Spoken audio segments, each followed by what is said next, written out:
What's good? What's good? What's good? Giz or Glock? I forgot to put your name in this video I did earlier today. I'm going to put it in the next one. What's going on? Ray Patterson in the building. Semi's World. What's going on? Control Grew. What's good? Semi's World. I think I said what's up, Semi's World. All things. David Howard. What's up? Good morning, sir. Good morning, sir. All things in the building. What's going on, Marquis? OPXID in the building. What's happening? Banks, the boxing fan. Fresh Baker, good morning. Barbara D, the beautiful Barbara D. Good morning, Barbara D. Jay Henderson in the building. What's good? All right, we're going to wait some cats to come on in here. What's going on, Brandon? Blow. How you going to have a name, Blow? Blow? This dude got it. Dude, this dude's name is Blow. Bro, if you think I'm about to say good morning, Blow, nah, bro, I'm not. Nah, dog. Nah, dog. Nice one, though. Nice one, though. That man said, my name is Blow. What's up, y'all? Good morning. Just Do Boxing. What's up? So, Turkey Al-Sheikh is an autocrat. Turkey Al-Sheikh. Blow Tiger. Blow Tigers. Yeah. Nah, dog. I'm all right, bro. I'm all right, bro. That's hilarious. That's funny, though. Nice try. If you meant to get me, that's funny. Nice try. Nice try. What's going on, Keith Phillips? Yeah. Look, man. Turkey Al-Sheikh say, I run boxing. I run boxing. The people fight that I say gonna fight. This is a dictatorship. This is a monarchy, man. What's up, Carl? This a monarchy, man. When he don't want a fight to happen, that fight ain't happening. When he wants a fight to happen, that fight needs to happen. Turkey said he ain't hearing Canelo. I ain't trying to hear nothing about no Canelo. I ain't trying to hear nothing about no Gervonta.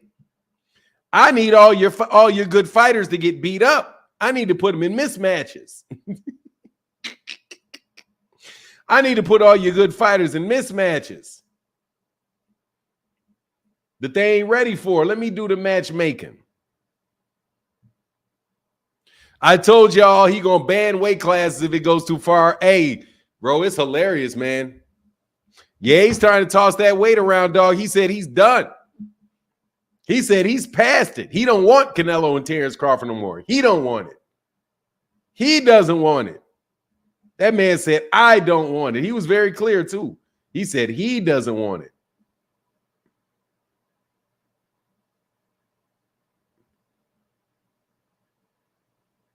He said he don't want it. For 9, is Turkey taking over America? He wants to make fights for American fighters. Man, I find it really interesting that you don't click the link and ask me that question. Nah, bro, Turkey ain't running. Turkey is doing a great job. Turkey's getting all the in-between people, man. I think I'm low-key tired of Turkey. He thinks we don't know he's gave the car to his nephew Saturday night. What? He thinks we don't know he gave that car to his nephew. Oh, that's hilarious. That shit did look like his nephew, huh? No, he doesn't. He didn't make the list. Dude, Turkey Al-Sheikh is probably going to have a hard time making fights with people that don't need his money. He can get y'all. He can get Devin because Devin needs a sugar daddy. Devin needs a sugar daddy. They need sugar daddies. Canelo don't need a sugar daddy. Gervonta don't need a sugar daddy. If they don't need a sugar daddy, well, how's he going to get people that don't need sugar daddies? I'm very interested. I'm very interested to hear you guys take on this. Canelo don't need a sugar daddy, bro. You can't. Canelo said, man, I'm already rich, homie. I'm already rich. I'm already there. What am I switching what I'm doing, man? You know? Tank's got everybody left to fight. Anybody he wants to fight.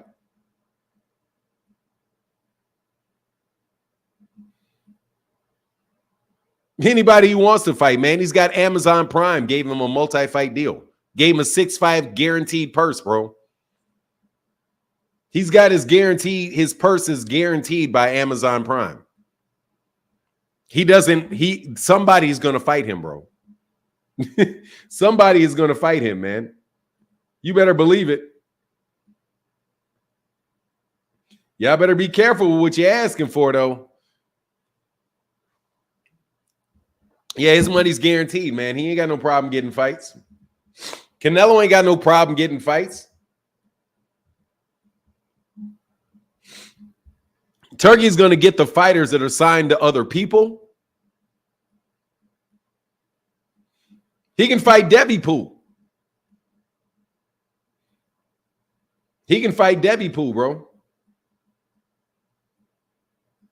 Oh, you want Tank frozen? You want Tank to get frozen out, don't you? Don't you, freaking flyer? You all want Tank frozen out, man. You just hoping that the Saudi dude can keep him from fighting anymore? Is that what you're hoping for?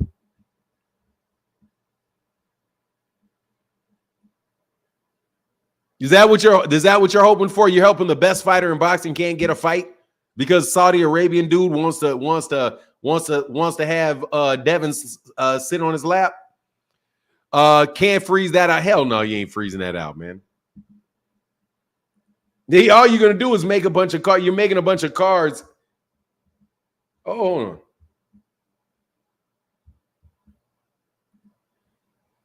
But anyway, man, we'll see. I'm taking callers this morning. Nah, Philip Nabia, that shit is going to complicate politics. You can't get rid of politics, man. All you can do is feed the beast. That's all you can. As long as these promoters have fighters signed to them, bro, once they get a better deal, they're going to take another deal. We've already been through this multiple times, man. Everybody's always taking over boxing. It's the third group of people that were taking over boxing. T. Orlando said, you taking callers every morning? I take callers every morning. What's the difference? T. Orlando, I take them all the time. Absolutely, I take callers. I take callers every morning. Yes, I did. T. Orlando, you didn't show up, and neither did Kamal Oz yesterday on MH Blackwell in our live stream yesterday afternoon. It's probably going to be Tank versus, let me see, whoever he wants.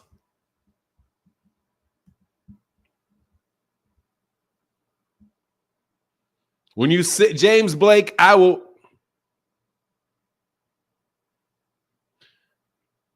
No, I don't need that.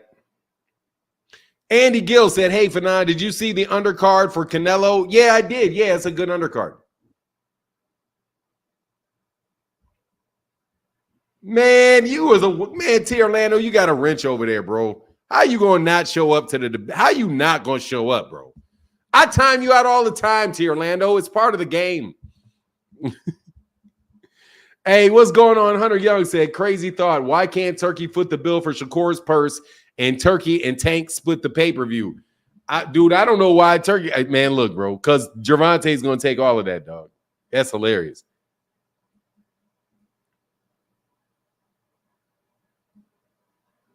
Hold on one second.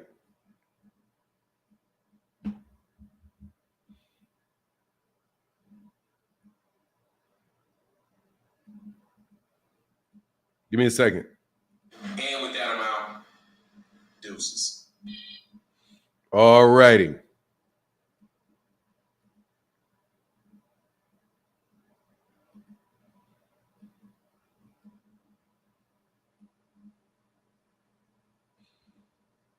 All right. Calvin Ben said what? Tank and Canelo don't want to fight where they aren't protected by the establishment. Dog, come on, man. You guys amaze me with your anti-American sentiment. You guys don't like American. You guys don't. That shit has always got me, bro. You guys are so pro-American until it involves until it involves a black person.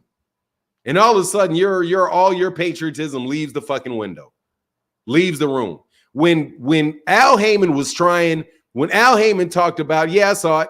When Al Heyman talked about, GM, I saw it. When Al Heyman talked about making a league, y'all couldn't stand it. You thought it was a monopoly. We don't need one person taking care of boxing. It's a mighty accusation that's backed up by facts. When it was Al Heyman trying to do the same thing and making big fights, American fight fans that are jocking the shit out of Turkey Al-Sheikh couldn't stand him, sued him for trying to do it. Sued him for trying to do it. Because it is Philip Nubia. It is Philip, because it is one.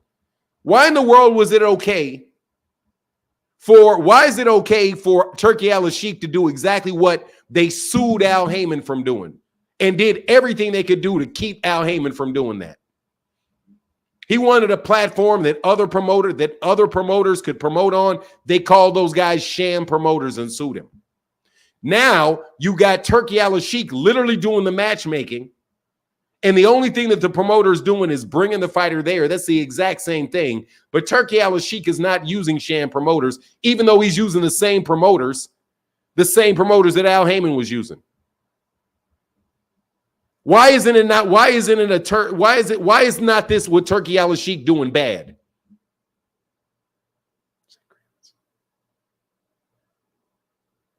Zach Cravens? Man, I have a friend named Zach Cravens, man. Oh no, man.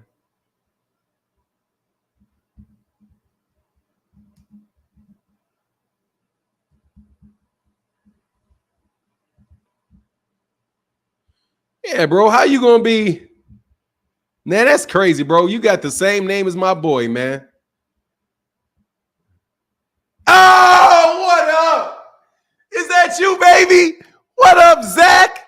Hey, is that you? What up, boy? Is that you, Zach? What up, man?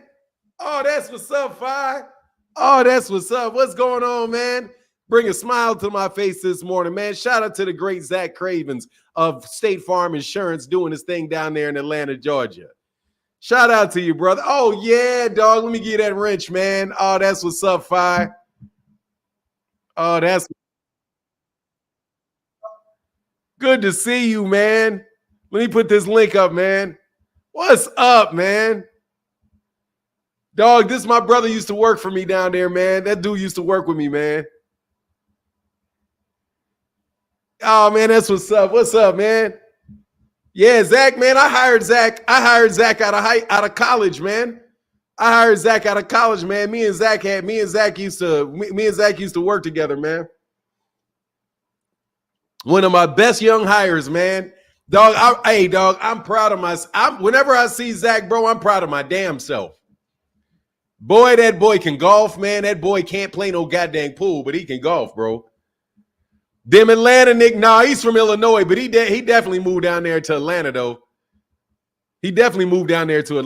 But yeah, man, hey, dude. Zach, you one of my proud accomplishments, dog. Hiring you, dog, one of the best hires I've ever made, man. Super bright dude. Always on his hustle. Used to own, went to owning some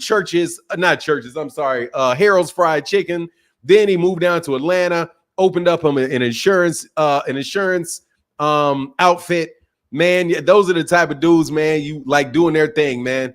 Rest in peace to your ex-father-in-law, too. FYI, bro. I don't know. I saw that Kelly's dad passed. I saw that your ex-wife's dad passed not too long ago. That was sad, man. So anyway, State Farm Insurance, hook a sister up. Hey, man, you better talk to Zach. Zach sells that insurance, bro. You know them insurance dealers be making them that long bread too. You know. Anyway, yeah. He owned the Harold's Fried Chicken. He did his thing, bro. He did his thing, man. He did a thing, man. Best hire ever made, bro. Proudest. Young black dude, kind of black. He a little yellow, a little redhead. Little Canelo action, little Canelo Alvarez action going on with him. But anyway, man, Carlos Jose Jr. said, Fanon, get me a job. I can't. I don't work there no more, man. I don't work there no more. Yeah, that's what's up, man. Shout out to you, brother. Said France. What's up, 2 Cent? Zach, hey, no, I ain't lying, bro. You my dude. Yeah, you got a little that, you little one of them color suspect ass Negroes. Red-haired and freckled. Look like black Canelo Alvarez. Zach said, Fanon, you see that, Zach? T. Orlando's an attorney in Atlanta. He may have some business for you, man. Hey, Banks, a boxing fan, says, stop, Fanon. They gonna say I'm not black on the other channel. Hell yeah, you ain't black if you red and freckled. You know how it works. You ain't black enough. If you got them freckles, you ain't, man. But that's what's up, man. I feel a major, man. That's what's up. No joke. Shout out to Zach, bro. They said, Rich Melinda says, salute, Zach. Best YouTube channel by Fanon. Yeah, we do our thing. You can call me Martin, though. You can call me Noop. You can call me Martin, man. Don't call me no Fanon. Don't call me Fanon, Zach. I'm going to be hot about that. Anyway, though. What do I think about Loma Duck and Tank? I mean, I think that it's a bad look for Lomachenko not to have taken that fight because his promoters were out in front talking about it, and for him to basically pull the plug on it, I think is very similar to Frank. I think it's very similar to when Frank Martin did that to Shakur.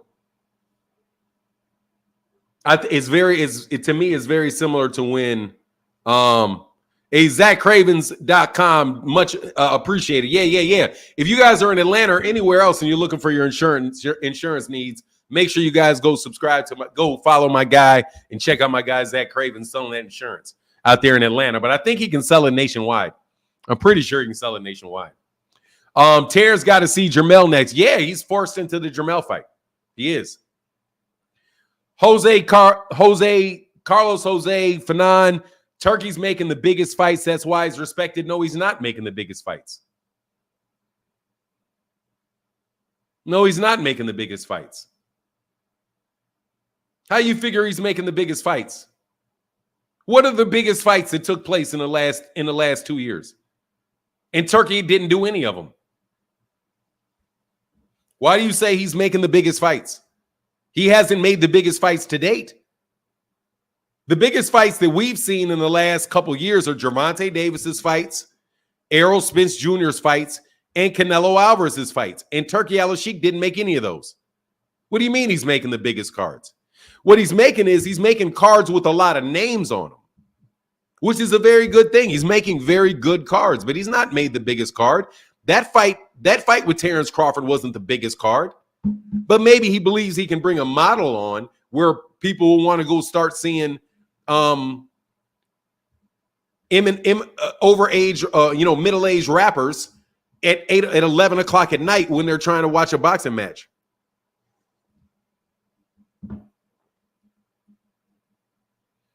Maybe. Give me a second. Hold on. In their fights.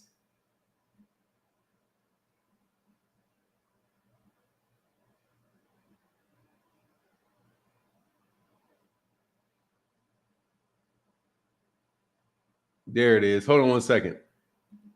Give me 1 second. Came out.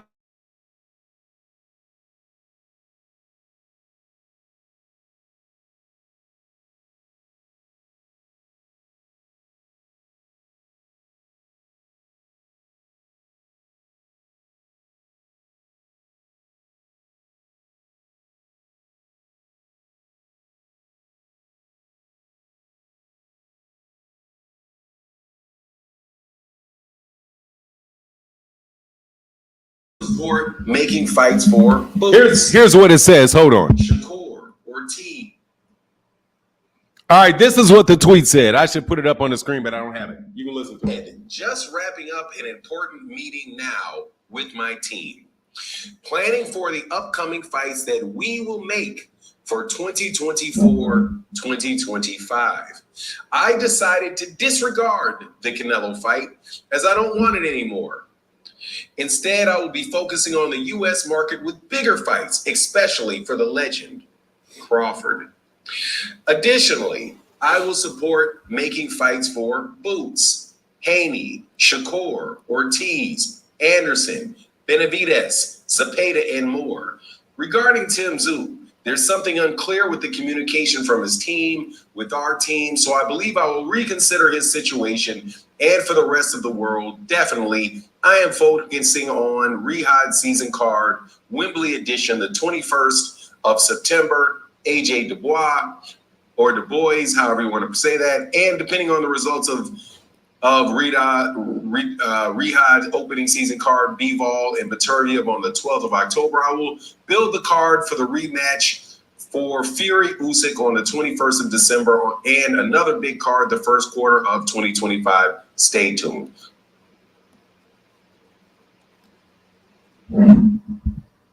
All sounds great. Okay.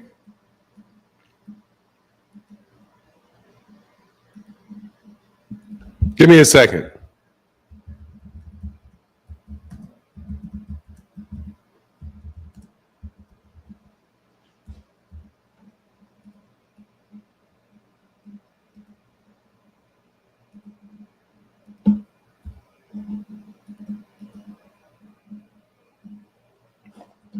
All right.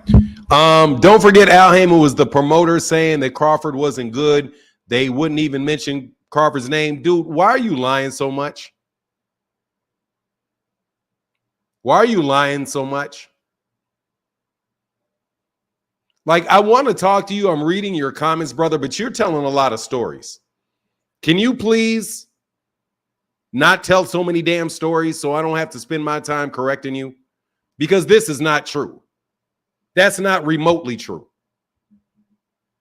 Can you stop making stuff up, man, so I don't have to throw you out? Please. You're just making up lies. That's not helping anybody, man. We're trying to really get to the point of what's going on.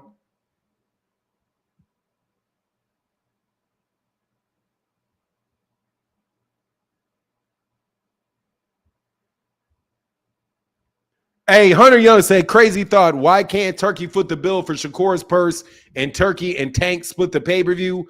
I mean, bro, look, these dudes are not going to let Turkey Al-Sheikh matchmake for them. It's not going to happen, bro. Like, I'm telling you, he's not going to do the matchmaking for these guys. Not where these guys actually can make money without him. You're not going to do the matchmaking. Derek Choice said, Turkey has been making not the biggest fights, but real fights where the favorite has a chance to lose. Yeah, but then say that he's made good cards. Don't say he's made the biggest cards, because he's not made the biggest cards. And honestly, exactly. Calco said, Al Heyman don't talk to nobody. You can't find audio of his voice. No, you can't. Kindly stop making stuff up, though, man, because I don't want to get mad at you. If Turkey is the face of boxing, bro, boxing's in a lot of fucking trouble.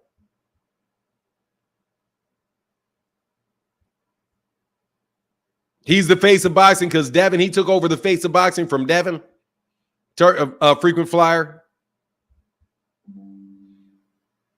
Is that what he did?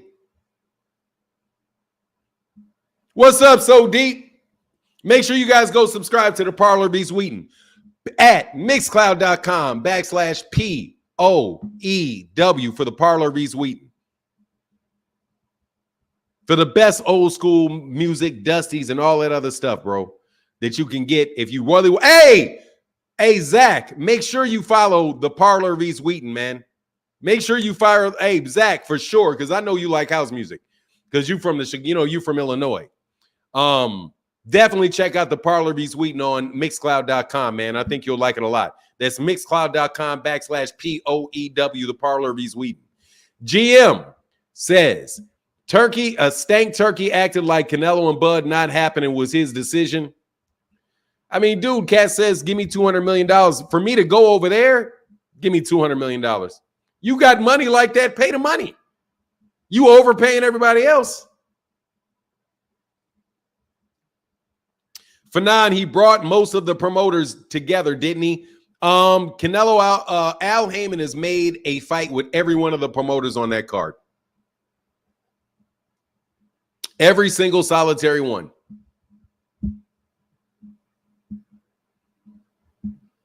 Al Heyman has made fights with Eddie Hearn. He's made 5 fights with Bob Arum. He's made fights with the promoters that he's bringing together is that he brought promoters together in the UK. He's not bringing US promoters together. Basically, what he did is he's taken fighters that the fighter doesn't that they don't have a fight date for, and putting them on cards. So he's basically giving stay busy fights to people in people's stables. That's cool. I like it. I do. I like being able to see a fighter for 5 fights in a row. I like that. I do. Yes, Golden Boy. Do me a favor, brother. Greg Cox. Golden Boy. Did you not notice that Gervonta Davis fought Ryan Garcia, who's a Golden Boy fighter, for the biggest fight card that we've had in the last several years? Yes. Al Heyman made a fight between Gervonta Davis and a Oscar De La Hoya fighter. Also, the fight that Canelo Alvarez had last was with an Oscar De La Hoya fighter who goes by the name of Jaime Munguia. He is also about to make a fight with I guess Berlanga is not Top Rank anymore, but Berlanga is Matchroom. He's making a fight between Canelo Alvarez and Matchroom right now. You guys are so anti-Al Heyman that you will give somebody else credit for doing the same thing that man has been doing, but you've been hating on. He's made fights with Eddie Hearn. He's made fights with Frank Warren. Like, what do you mean? You're literally praising this guy for doing something that Terence Crawford did. I mean, that Al Heyman did. Al Heyman got money from an investment banking firm. Turki Al-Sheikh got money from the Saudi Arabian government. You criticize and lie on Al Heyman, but you support Turki Al-Sheikh for doing the same thing. So if you like what Turki Al-Sheikh is doing, I like what Turki Al-Sheikh's doing, turn around and like somebody that's doing the same damn thing.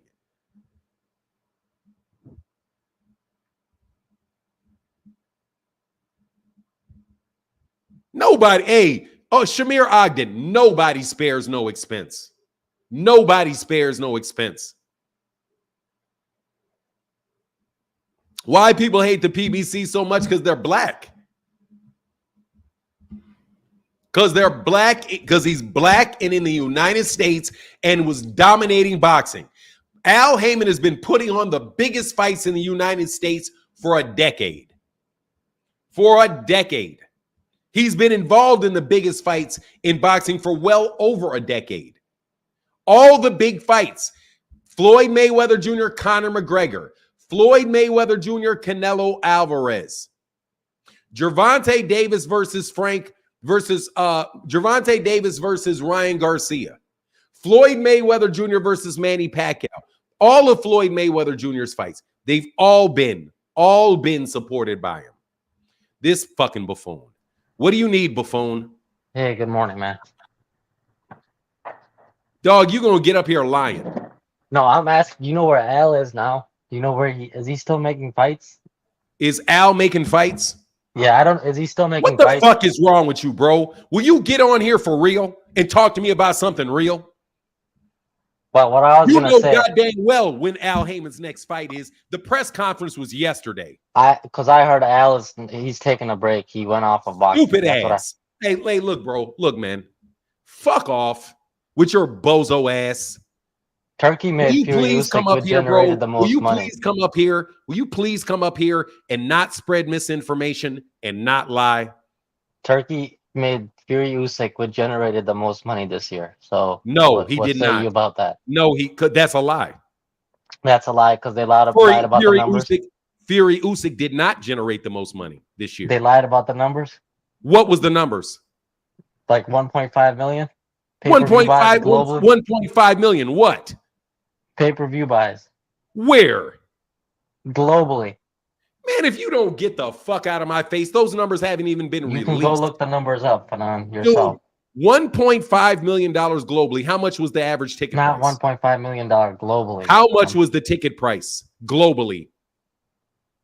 I'm not talking about the gate. I'm asking you. No, you said money.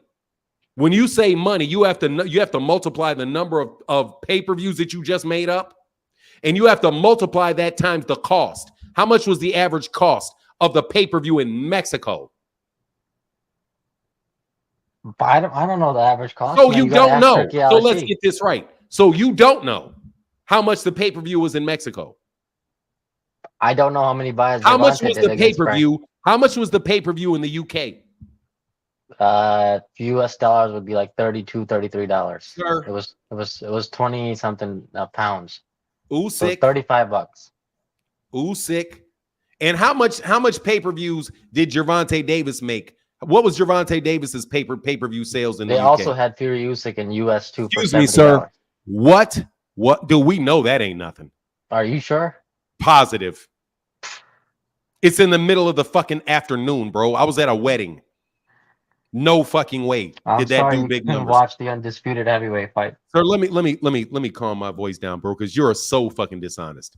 I'm having a conversation. Alexander Usyk and Tyson Fury fought at 2:00 in the afternoon on a Saturday. At the same time, I do believe that the NBA Finals was going on, and I do believe there was a bunch of other shit competing against it in America on a Saturday afternoon.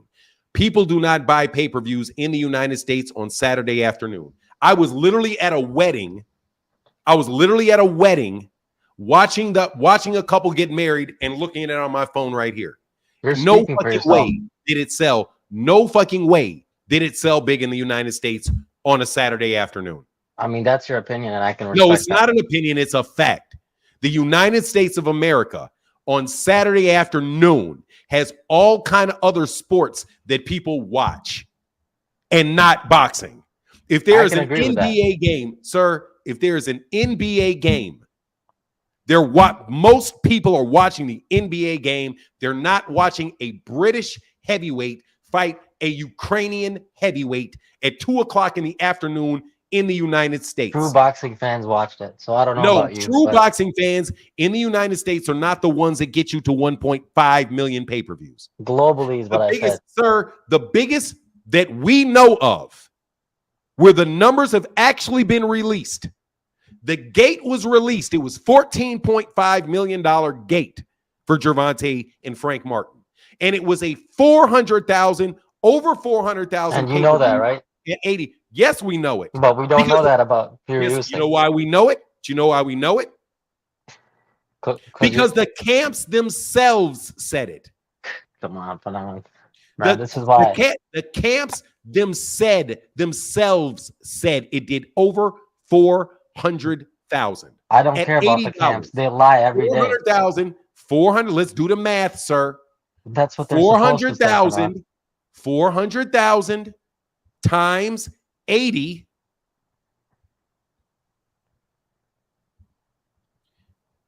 equals 32 million plus 14 is $46 million.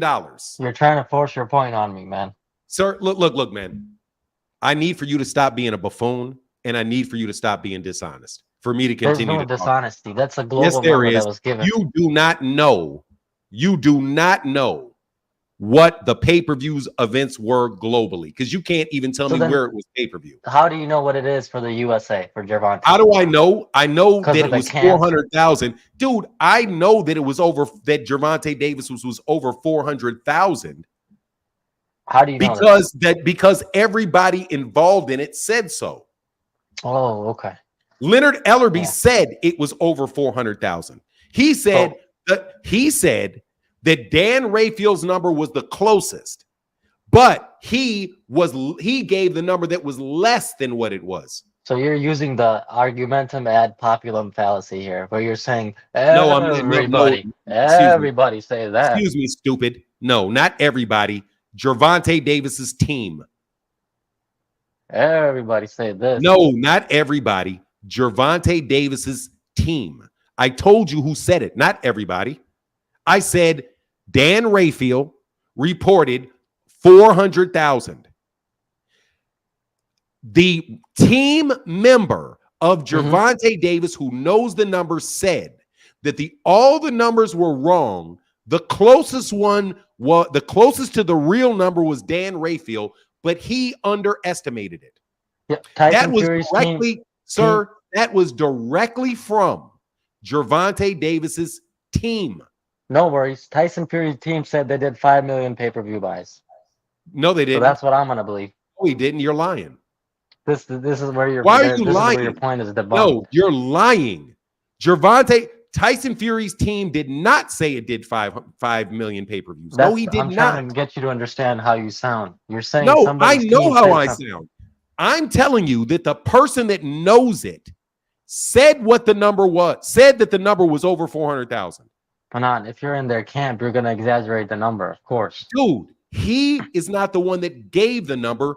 Somebody outside of his number gave 400,000. Dan Rayfield gave 400,000. I'm using Dan Rayfield's number. Tank's team said it was more.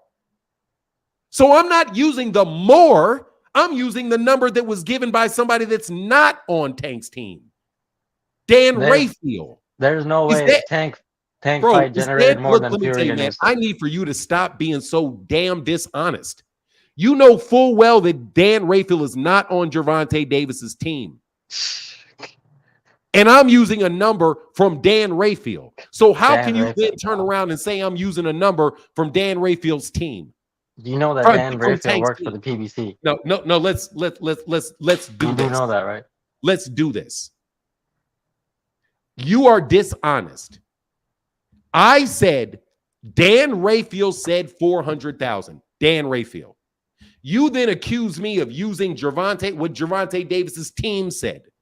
Dan Rayfield is not on Gervonta Davis's team. And I'm not using Gervonta Davis's team's numbers. I'm using Dan Rayfield's.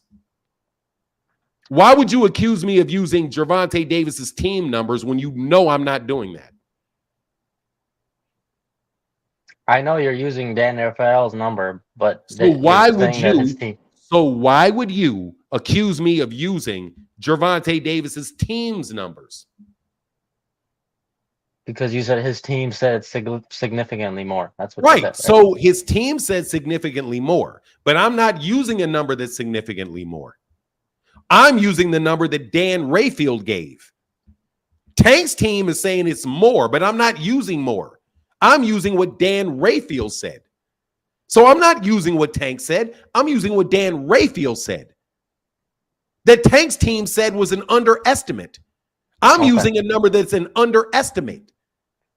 That's what I'm using. I'm gonna tell you a real number from Mike Coppinger said Fury was like 1.5. No, we will move on. I got time for you today, Mr. Dishonest. But we're going to correct the fact that you said that I am using a number from Tank's team. No, I am not. So let's back that up and use the number that is the most accurate number according to Tank's team. That's correct. We're gonna do, and the math is $48 million revenue in the United States alone. That is the biggest fight this year. That's false. Easily the biggest fight this year. Not even close, but okay. Let's go ahead and do the math. Where is I gotta look up something because Knockout Boxing gave me something he said I should look at. Come on, I can't do this all day, but this dog, let me tell you, you're gonna sit your ass right the fuck there, or you can get the fuck off, and I'm still gonna do it to you. Mike Coppinger said Fury used to get 1.5. Hold on with your dishonest ass. No, you don't want me to go to what he said to go get. So let's go get it. Go look up what. Hey, can you put that link up there again, Knockout? Or can somebody give me knockouts tweet? Because I can't see it anymore. It's gone from my feed. And Fury Usyk did 1.5 million buys, so I don't know what you're talking about. No, it did not, bro. You can go look it up. Mike Carpenter said it did it where? It did 1.5 million where? Mostly in the UK, which still if it generated did 1.5, let's give him 1.5 million in the UK, which you are a fucking lie. But you can 1.5, you're a fucking lie. That's 35 1.5, 1.5 million times 25. $25. Do you know how to do the math on the conversion rate? That's 37 million with your lying ass. 1.5 million lying $35 pay-per-view would be in the US. Yeah, that's 30, what it would brother. be. That's 25, not 35. 25. Like 25 pounds is like $35. But whatever, man. Bro, anyway, man, can somebody put the link back up? It did not. So let me look it up, bro. Hold on. Tyson Fury. I don't know why you want to lie so much, man.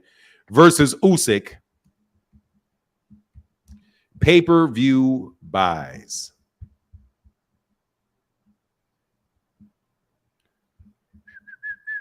You should see it right there, the very first thing. I saw what he said. He said largely driven by UK buys. Mm-hmm. You know we can check this, right? Yeah. Oh no, we can't check it. Actually, we can't. It tells you how much the fight generated. No, we can't. You can't even check that. I'm just not making it up. I'm just saying that Turkey Al-Sheikh is making big fights. That's my point, and that is a big fight. Let me tell you something. Gervonta Davis, without even counting. Oh, thank you, Cal Coolidge. Without even counting any pay-per-view sales outside of the United States, generated as much money as Tyson Fury Usyk. That's fighting a fucking nobody. Excuse me, no disrespect to Frank Martin, fighting a nobody. But we will go to this link that he put up. I don't have all day, bro. But no, dude, shut up. You got all day. I got a job to do. Hey, take your ass to your job then. Ain't nobody making you stay here. But yeah, I just wanted to put that out. Take your ass to your job then. I had to put that out there, but nah, bro, you got to lie, bro. Let's go through this.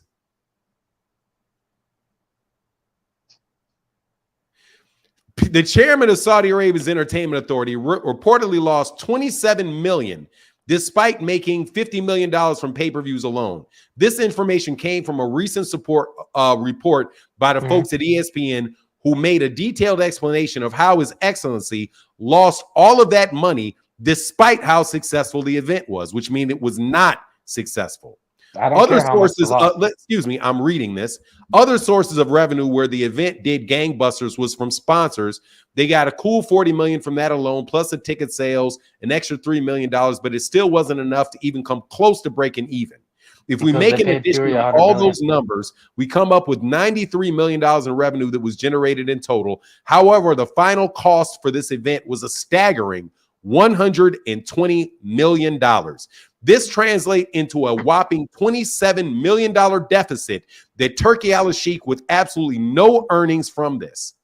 But it's probably accurate to think this is not going to prevent Al-Sheikh from making more events. So you're saying that the biggest fight was the one that lost $30 million? What I told you was it generated the most revenue this year. Is that correct? The big fight, no? It's not a big fight if you lose 100. It's not a big fight if you lose 27 he paid them million. He paid Fury $80 million. Well, what do I care for? Excuse me, sir. I don't care how much $50 million. $50 million for an event.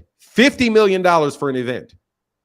Is not the biggest fight this year. I don't care what Turkey. Let me go to. I don't. Let me go to. I don't. You don't care about whatever, bro.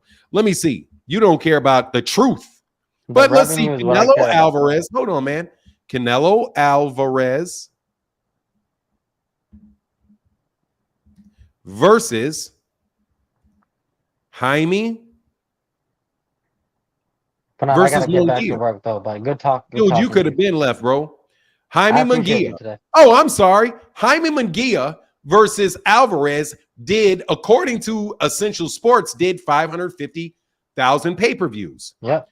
Guess what that makes that fight? Did it generate more than $93 million? It made. Let's see. Oh, dude, no. We can't do the 93 million. Only thing we can do, no. Right. No, sir. We can't do 93 million because you're counting sponsorships.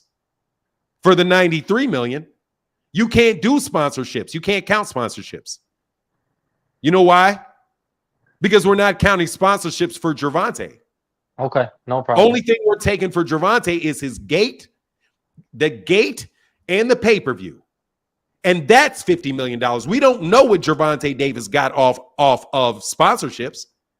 So we can't calculate that. Only thing we can calculate is the $50 million that Turkey got from pay-per-views at $35 American dollars, at $31 American dollars, and his gate, which was nothing. He sold out 20,000. But okay. Bro, right. He didn't sell out 20,000 tickets or that. There wasn't 20,000 people in that place. Turkey lied like he did with Terence Crawford. Shut up. There wasn't even Turkey. That arena wasn't even a 20,000 seat arena. No, that fight was a sellout. Sold out. Dude, but in Saudi Arabia, I'm sure it was. Anyway, that was the first let's do the calculator, bro. Let's get out the calculator. I really gotta get back to work, man. Yeah, you've been saying that. You can leave. It's not going to keep me from making you look like a storyteller. Calculator. Where's my calculator? Okay. So let's do the 550 times 80. 550 times 80.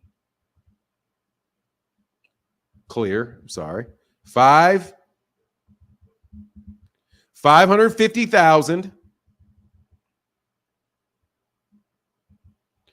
times 80 equals 44 million. And how much was Canelo's gate?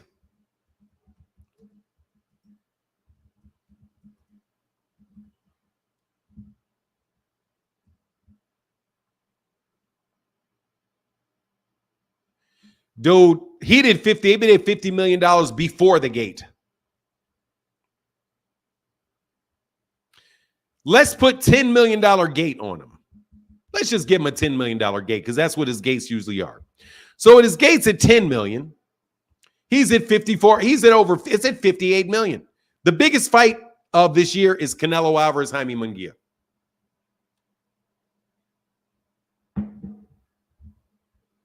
Yeah, I know he is.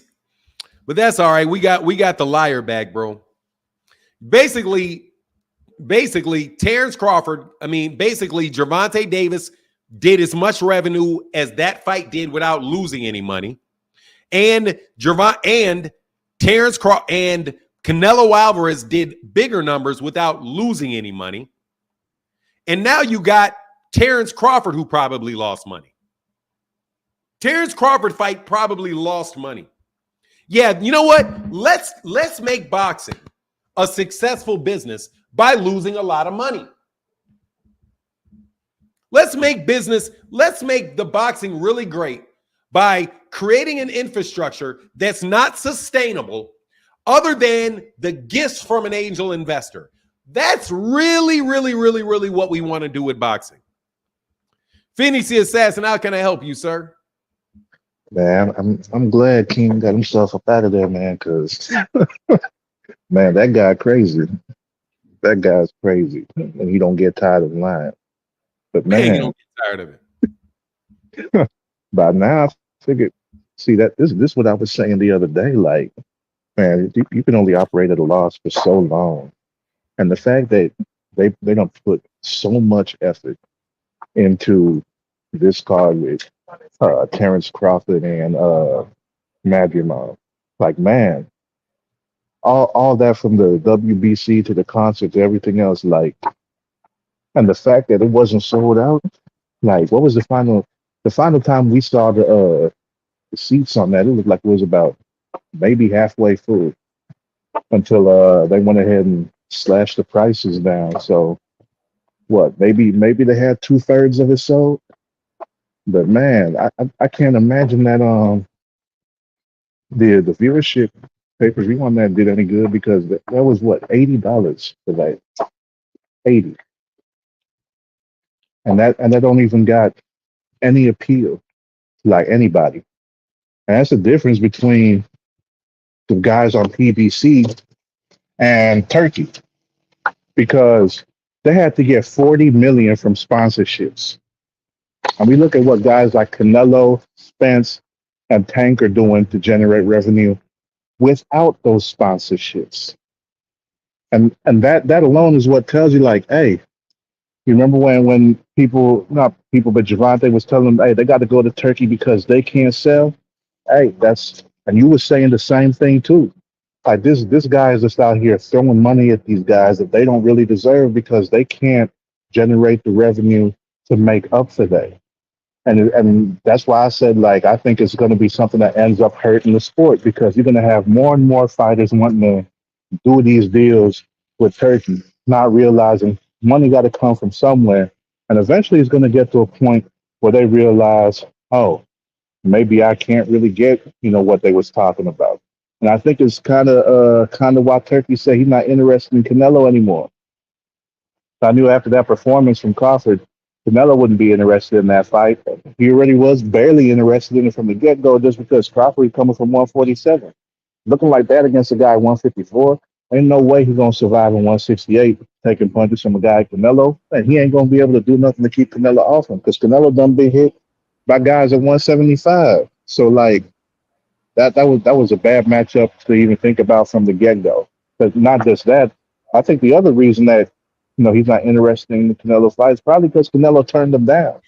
So it's the same thing. Like, why would Canelo go over there when he's already making money without that guy? That Turkey Al-Sheikh is basically, welfare for boxers, is the way I'm looking at it. He's like, the food stamp agency. He out there handing out WIC because there's these other guys who can't make the money that they think they should be getting. And eventually, once it gets, I think it's eventually going to get to a point where maybe, because he don't get the money his own, it's from the Saudi military. Maybe they're going to say like, hey man, you have some bad spending habits with this boxing stuff, and it ain't really working. So we might have to go ahead and cut back on that because you eating up our budget, and we have other stuff we can use that money on.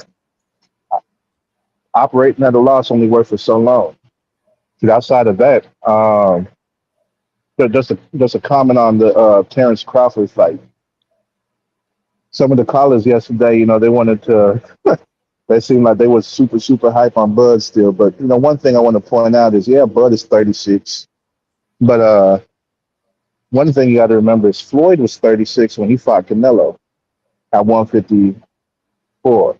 Yeah, it was a catch weight 152, but it's above 147. And looking at how Bud looked on Saturday at 36 compared to how Floyd looked at 36, still nimble, still on his feet, still moving his head, still remaining defensively. I'll be right back. I can hear you. All good. That's one of the things that shows you there's levels to boxing, and that don't got nothing to do with age. The fact that Bud would sit there and was getting hit by the right hand like it was a jab, that's something that's crazy. Like somebody who's defensively sound, that don't happen. Another thing that was interesting is the fact that Bud landed a lower percentage of his shots than Madrimov did.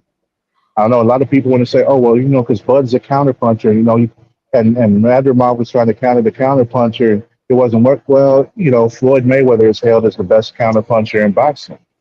And looking at what he's done to people, like, okay, he didn't always wait for them to try to make a mistake before creating an opening for himself. And that's why I say, elite fighters, they're able to do certain things that other fighters don't. So, even though Floyd's a counterpuncher, he was still able to do things that created a moment for him to be able to strike instead of waiting for the opportunity to come to him. People was complaining, oh, well, Madrimov was fainting too much. He did like 1,000 feints. Bud was going to shoot. That's what you do. And you see Bud was reacting to him, right? Just because, and I say this, Madrimov is unknown, but just because we don't know him, don't mean that he trash. And that's the misconception coming in. Like, you never know what type of fighter is going to be in the ring. You could have a guy that's better than, Muhammad Ali, Floyd Mayweather, and Ray Robinson combined. But, because he ain't in front of a camera, nobody's going to know about it because he didn't have that appeal. There's probably a guy out there like that, and nobody will ever know because he's not going to get the chance to get up in front of on the big stage. But like with Bud, and I think he's at a point where, and I said it before, he's just looking for those last couple of paydays. He's not really. I don't think he's really got like the physical attributes to keep on doing what he's doing, especially with the extra weight packed on. Slowing him down and getting to that age, because some fighters age earlier than others. Like Bud, this was what, his 42nd fight, 41st. Which one was it? 40. It'll be his 42nd fight coming up. I think Yeah, that was his like okay, that was his 41st. So again, hey, for real quick, comparison, Bird 101, brother. Thank you for that support, bro.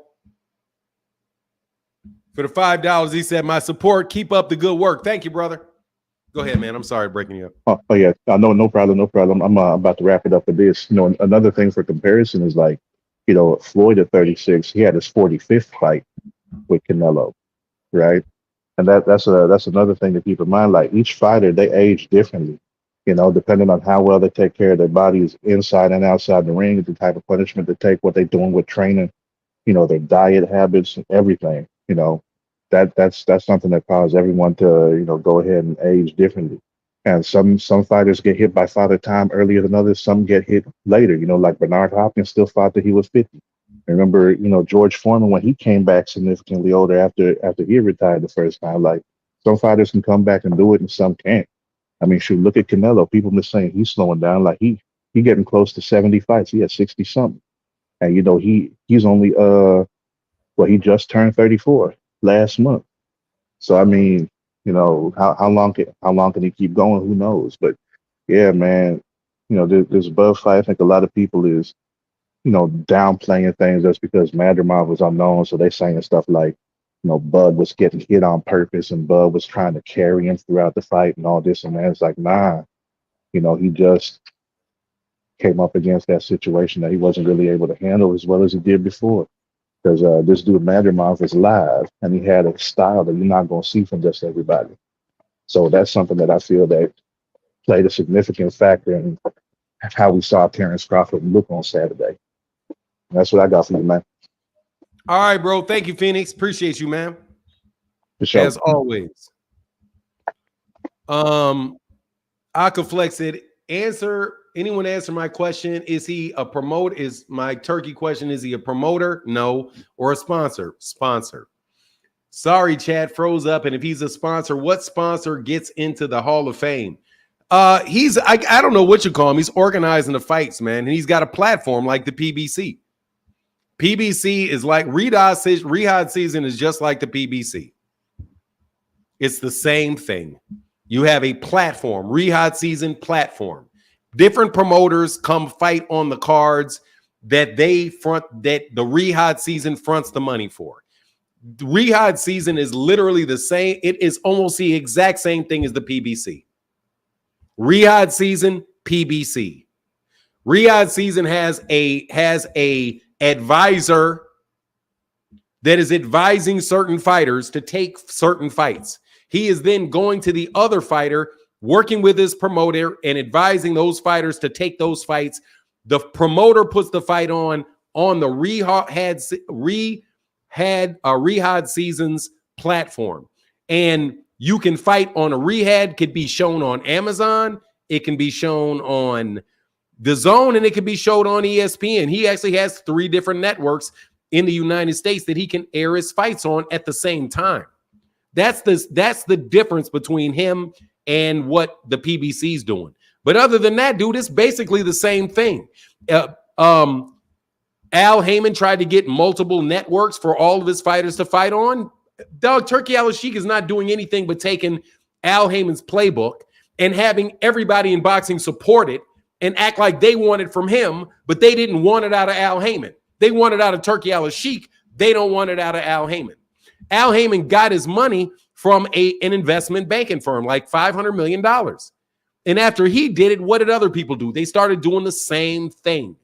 When Al tried to do it, it's bad. When Eddie Hearn tried to do it, it was good, but it failed. When Al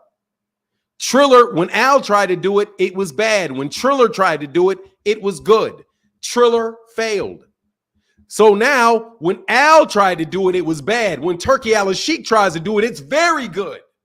This is the third group of people that have tried to use basically the same model as Al Heyman. And this one is the latest of the people trying to do the same thing that he said. He wants a what? They want a tournament. They want a league. They want a league with a tournament. Al Heyman was talking about making a league with a tournament. And Bob Arum and Oscar De La Hoya sued him for violations of the Sherman Act and monopoly laws, antitrust laws. It's the same damn thing, but everybody's celebrating it now. When it's not Al Heyman, because it doesn't include Al Heyman and it doesn't include Floyd Mayweather. But now, hey, oh no, this can work because those guys couldn't beat Al Heyman and those guys. So now you got everybody hoping, oh, Turkey is already taking over boxing. Turkey Al-Sheikh has never put on a fight anywhere near as big as Gervonta Davis's fight with Ryan Garcia. Stank Turkey acted like Canelo and Bud not happening was his decision. What's going on, my guy, Carlos Jose Jr. Fury Usyk made the most money this year. Thanks. No, it did not make the most money this year. It didn't make any money. It lost money. Didn't you just hear? Shout out to Knockout Boxing 86 for giving me that article. Thank you, sir. Thank you for the assist. Porter Poole said, good morning. Do we know who sold more between Tank and Frank and Devin and Ryan? Tank and Frank did. Tank and Frank sold 400,000. Those dudes didn't bust 100, man. Yeah, so no, Tank and Frank outsold them by a lot. What I learned was that Bud has a chin and Boots gonna need a steel chair to hurt Bud. I don't know why you learned that, Derek Choice. But thank you, brother. Appreciate you. Marcus Priest, what's going on? Then I see you, Carl. What's going on, Marcus Priest? Hey, Fernando. What's up, bro? Thank you, Derek Choice. What's up? Can you hear me? How you doing? Yeah, I can hear you perfectly well, bro. What's up? Yeah, I look at it like this. As far as the Turkey thing, like I just think he's trying to get a foothold in boxing, like like they did golf with the live golf thing. They was just overpaying golfers or whatever. Basically just to have their own league and try to take over the American Golfing League, the PGA. Which they couldn't do. So they basically merged. So I think that's what Turkey trying to do. You can't out play Al Heyman. If he's trying to go around Al Heyman and this and the other, like Al Heyman, like if you look at the card, most of the card was PBC fighters. So the largest number of fighters were PBC fighters. Yeah. Exactly. So I mean, all roads are going to lead back to Al. I understand that, money is probably not an option. Money's not a problem right now, but at the end of the day, the PBC does have not only the most fighters, but they have the most popular fighters, and you can't get around that. As far as Errol Spence, Gervonta, it used to be Wilder, and Canelo. Those are the most popular fighters in boxing, and Al has his hands on all of those guys, and Terence should be in that ilk, but unfortunately, he wasn't promoted very well throughout his whole career, so he's at where he's at right now. But, unfortunately, I don't think he will ever be up there where he should, with those other guys I just mentioned, but he has that kind of talent, but unfortunately he doesn't have that kind of popularity. So me being a fight fan, I mean, I don't really care like who he pays and how he pays them, because we get to see the fights that we probably wouldn't get to see, because he's overpaying for them. But worst case scenario I see is, like you said, he's losing money doing what he's doing. So eventually it'll stop, but we get to see the fights that we want to see. So I think it's a win-win for the fans. Like all this financial talk in boxing, about who sells what and sales and this, that, and negotiations. Like I don't care about none of that. At the end of the day, as a fight fan, you want to see the best boxers fight the best boxers. And I think that's all that really matters to me. But, that's just my opinion. Okay, man. Appreciate you, brother. Thank you, Marcus. Yeah, man, I'll holler at you. All right, man. Get back.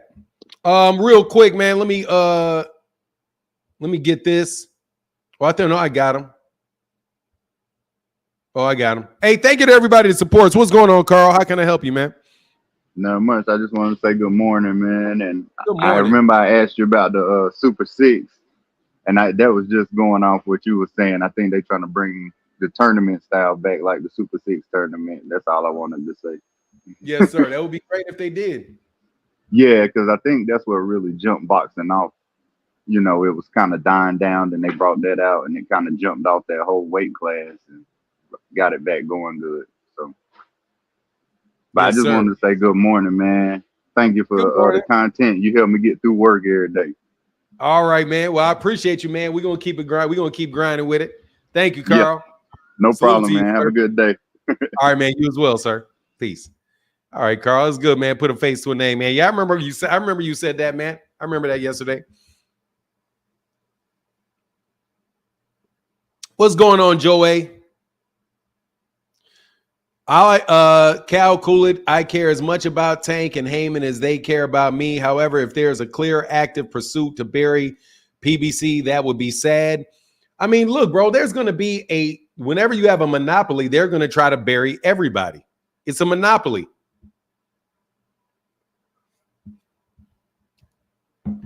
It's a monopoly. That's what monopolies do. They try to clear out the competition. Who the fuck is Tim Waltz? Hold on a second.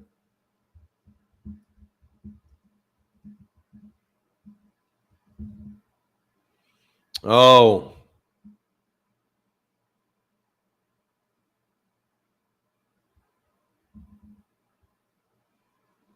Oh, the Minnesota dude. Okay.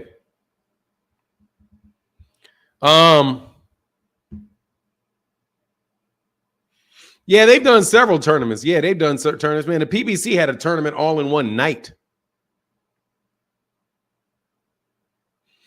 Yeah, man. But anyway, man, look, I don't mind Turkey. I'm just telling you, man, you guys better be careful what you ask for. You better be careful what you ask for. Because you're putting a system in place where you guys can all get frozen out at any time just by him. Like the nature of things don't change, man.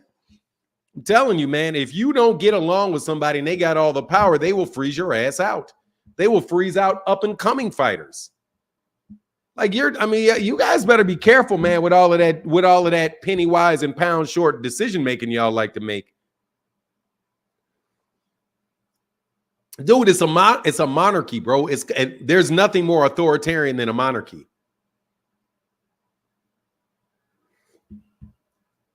Plot said if they know they're going to make money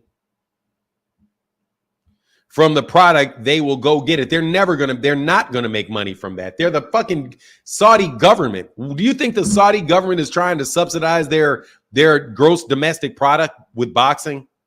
No.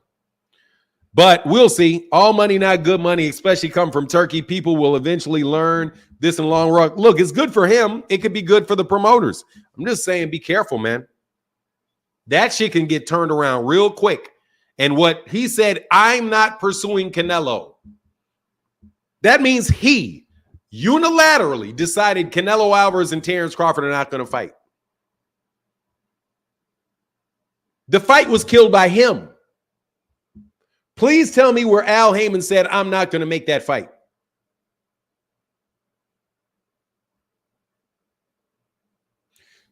Yeah, people didn't like fighters getting paid when they're getting paid by the PBC, though. You're paying them too much.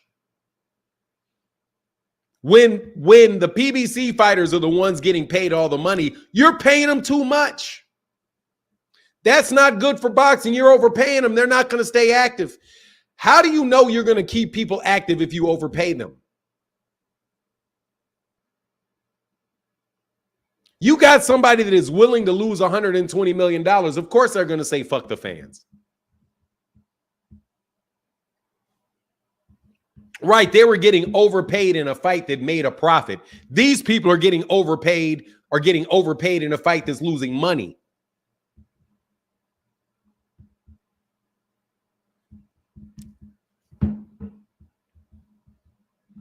Yeah, okay. All I'm saying is be careful what you ask for. You just might get it. Not everybody's running to him. Key structure. Not everybody's running to Turkey Al-Sheikh. Canelo ain't running to him. Errol's not running to him. Keith Thurman's not running to him. Danny Garcia's not running to him. Lara's not running to him. Canelo's not running to him. Berlanga didn't run to him.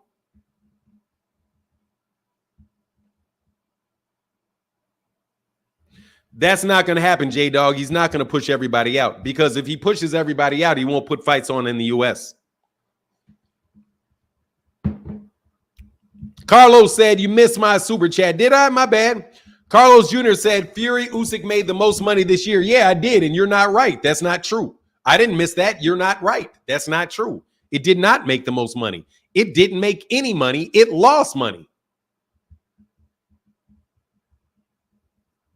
Fury Usyk did not make money. It lost money.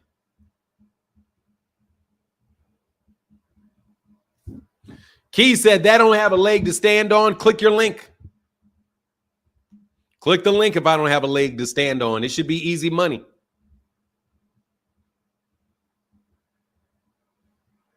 I'm just telling you, what's to prevent, if you start paying those guys a lot of money, what's to prevent them from saying no to a fight? Oh, if you don't take this fight, I'm never going to give you another one. I'm going to blackball you. But no, most promoters are not going to give up the matchmaking.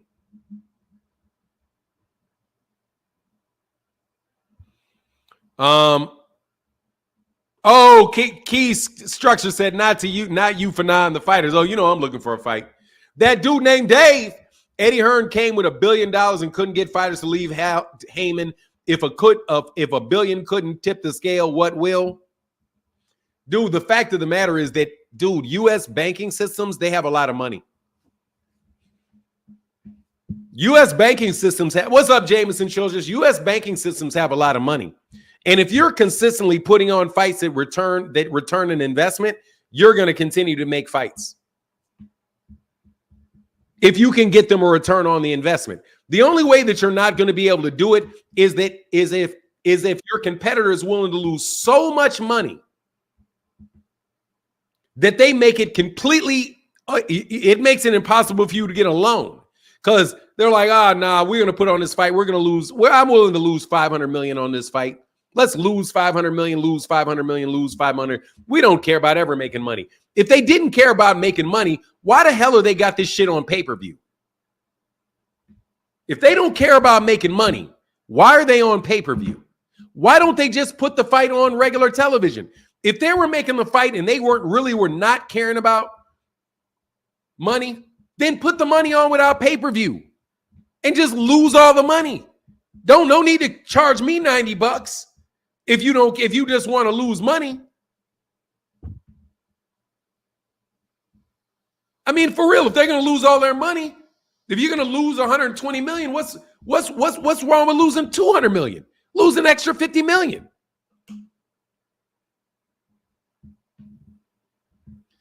What up, Jeffrey Brooks? What up, man? Hey, what's going on?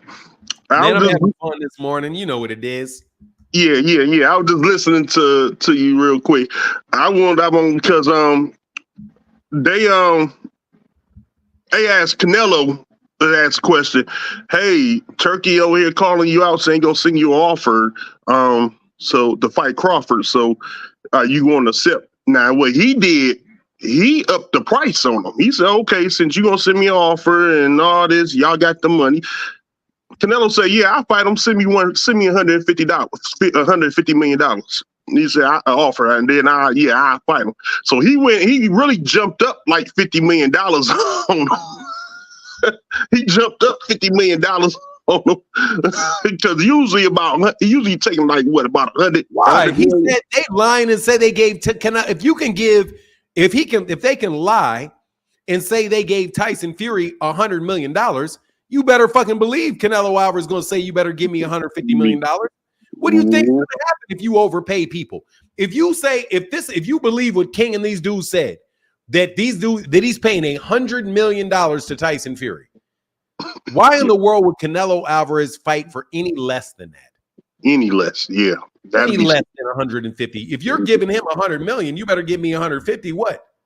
Yeah. You got 100. You got 100 million for him. That's the going price for him. 150 for me. Yeah, exactly. And if you don't give me the 150, that's no worries. I won't fight with you. I'll just go ahead and earn this money I'm earning anyway because I don't need your money. Exactly. That's what they're gonna do. If since you like to go ahead. No, since he like to throw money, since he like to throw his money out he want to ride around throwing his money out the window. Hey, okay, throw a little bit more out there. Exactly.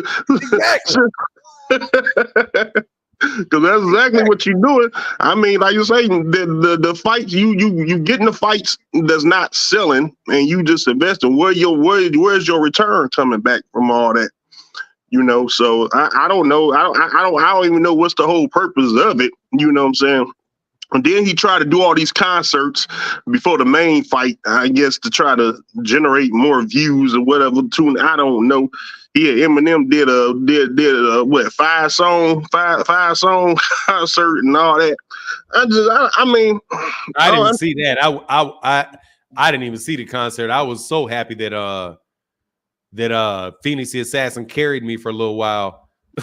Man, I thought it was a Super Bowl halftime concert going on.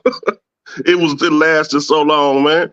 I was like, man, can we get on with the main fight? This is already out there in California, which is 3 hours behind us. Man, then you want to throw a concert that's going to delay everything? I think it was like almost 1 o'clock by the time I got through watching that whole fight, man. I'm like, man, I was sleepy.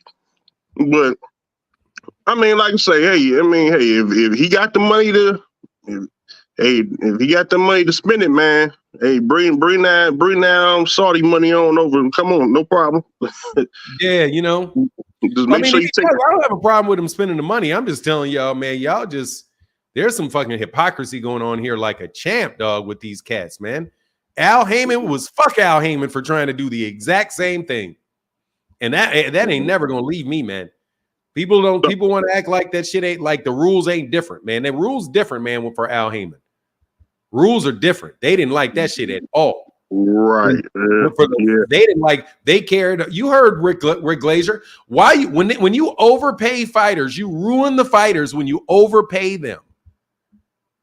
But now when he's overpaying them, oh, no problem. You're overpaying them. What a great addition to the sport. I just find it quite hilarious, man. Well, the fighter's gonna love it and jump on it. That's for sure.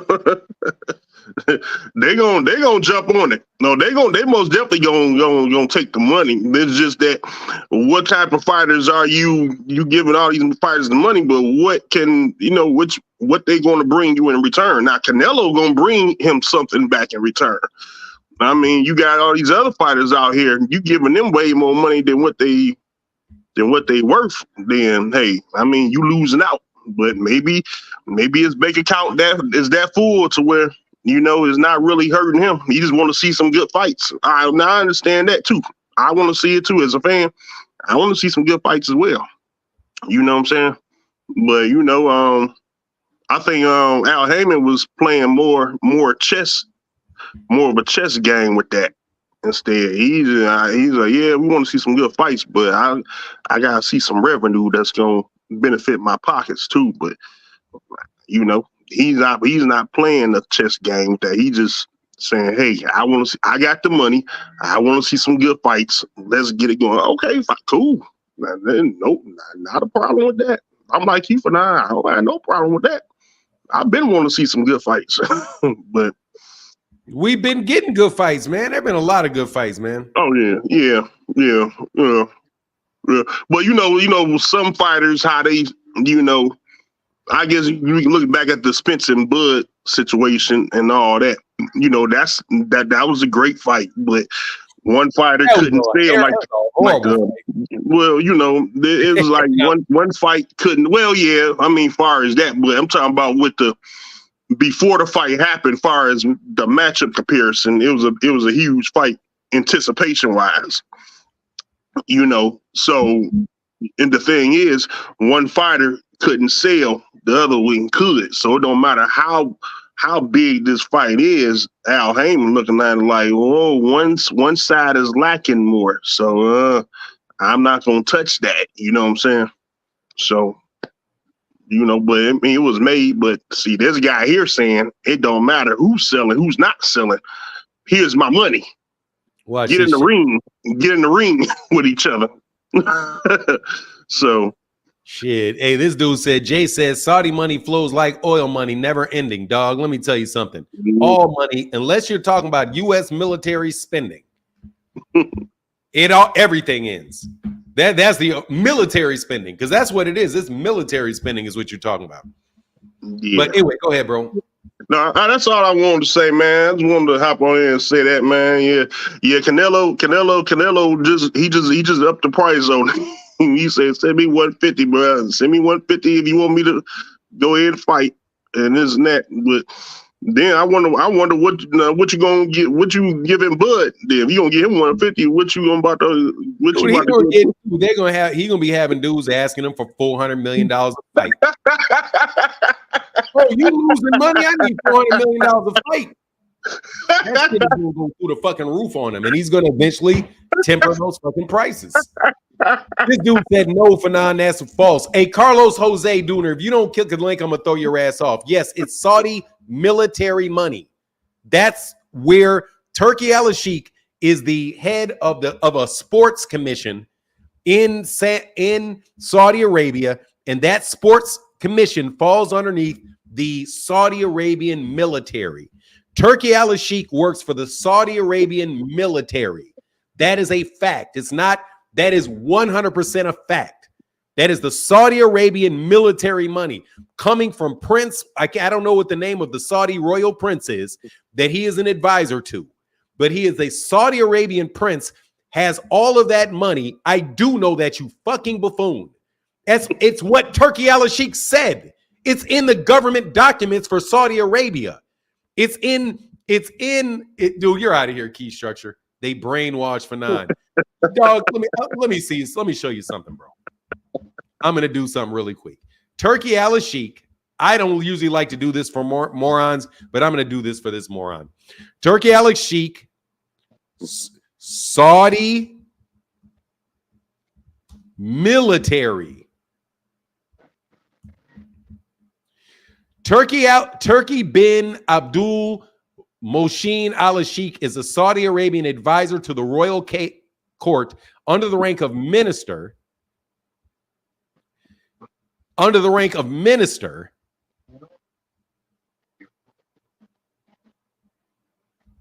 Where to go? Of the General Entertainment Authority. As the chairman of the General Entertainment Authority, Al-Sheikh is credited with leading significant developments in Saudi Arabia, including contributions to sports and cultural arenas. What is the General Entertainment Authority? Al-Halal, whatever, formerly known as the General Authority for Entertainment, is a government department in Saudi Arabia that regulates entertainment and industry in the country. Established in May 2016 through the royal decree by King Salman, it is responsible for development, advancement, and expansion of Saudi Arabia's growing entertainment sector. And it is underneath I'm sorry. It's in the Saudi, that's in the Saudi military. Interesting. Yeah. So anyway, yeah, it's a government organization and it falls within the military of the Saudi Arabian military. He's in the military. That commission is in the military. What do you mean? What you want me to tell you? That's where he's getting his money from. He's getting his money from the Saudi military. That's where he gets the money. The money's coming from the military. Well, that's never ending there. No, it's never ending for weapons. It's never ending for weapons. Right. Like they're forever going to have weapons, but that doesn't mean that they're forever going to be in boxing. You know what I'm saying? That's not the case. It just means that he's literally using Saudi military money. And if I got Jai Opata beating Morel and Benavidez. Jai Opata is not in the same weight division. Jai Opata is a cruiserweight. He's a weight class above them still. And if Canelo said, "Give me 150," if I'm Bud, hell, what the hell? Give me 120 then. Hell yeah, that's what I'm gonna say. That's what people do. That's how you get they start jacking the prices up on you. Why not? Right. Yes, sir. But All right, that's bro. all right. I'll let you get back, man. Thank you, sir. All right, Dan. I'll talk to you a little bit.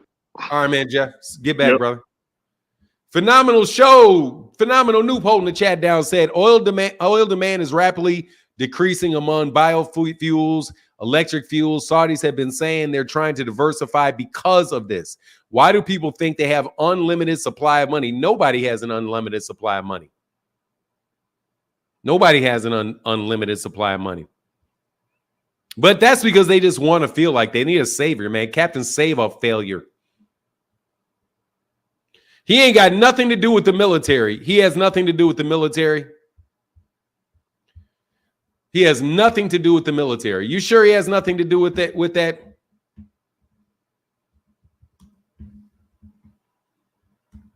He has nothing to do with the Saudi military, right?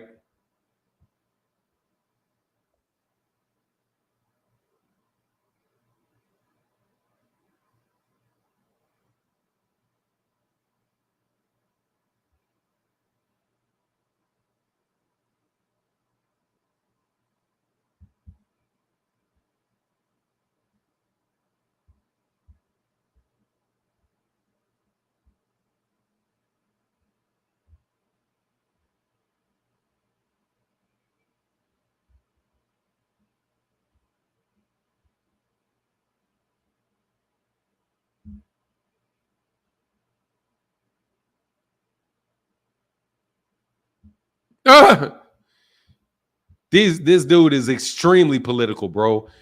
This dude has a Turkey Al-Sheikh posts a controversial video promoting McDonald's, which is being boycotted for it offering, that's 2023, free meals to Israeli army officers in Israel since the Gaza genocide.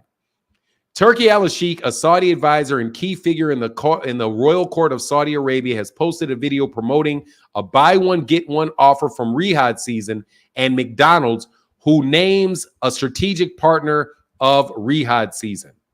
The invitation extends has become controversial as McDonald's is among the brands the subject of Arab calls for a boycott. Brother, this dude is very military, dog. This dude is very, very military, man. Very military. And let's go to the organizational structure. That's what I'm looking for. Turkey Al-Sheikh. And we are going to go to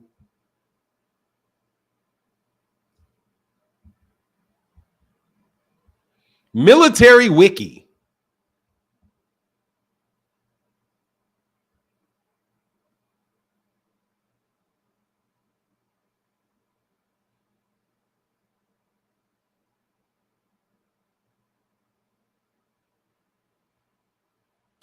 All right, so he is in the, what do you call this again? I'm sorry for going into this too much because I forget where I actually got that. General Authority for Entertainment. And we're going to find the org structure.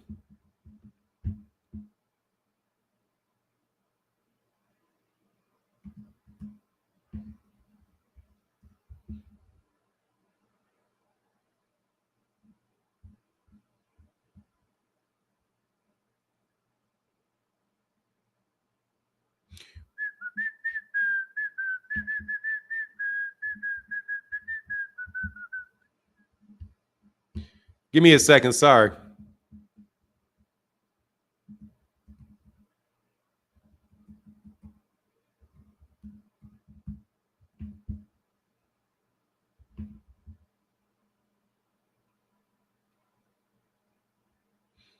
Council of Economic and Developmental Affairs.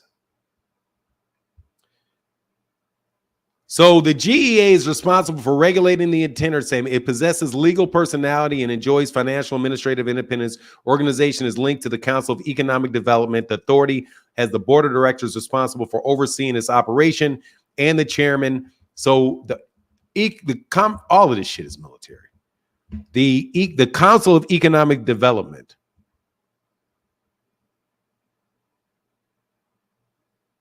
So where does the Council of Economic Development fall under?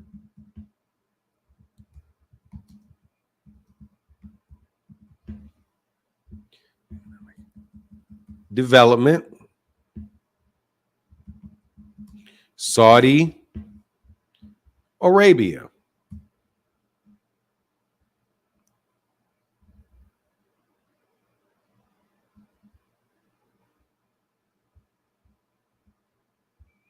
Where is the organizational structure? I can't find the organizational structure, but the organizational structure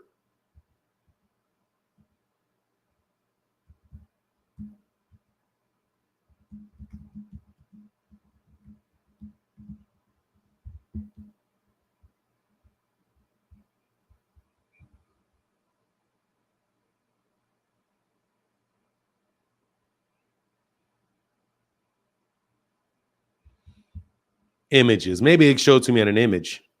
Oh, okay.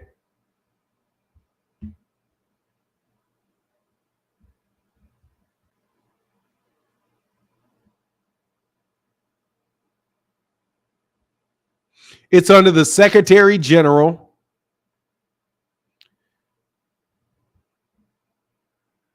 Where is the Saudi organizational structure?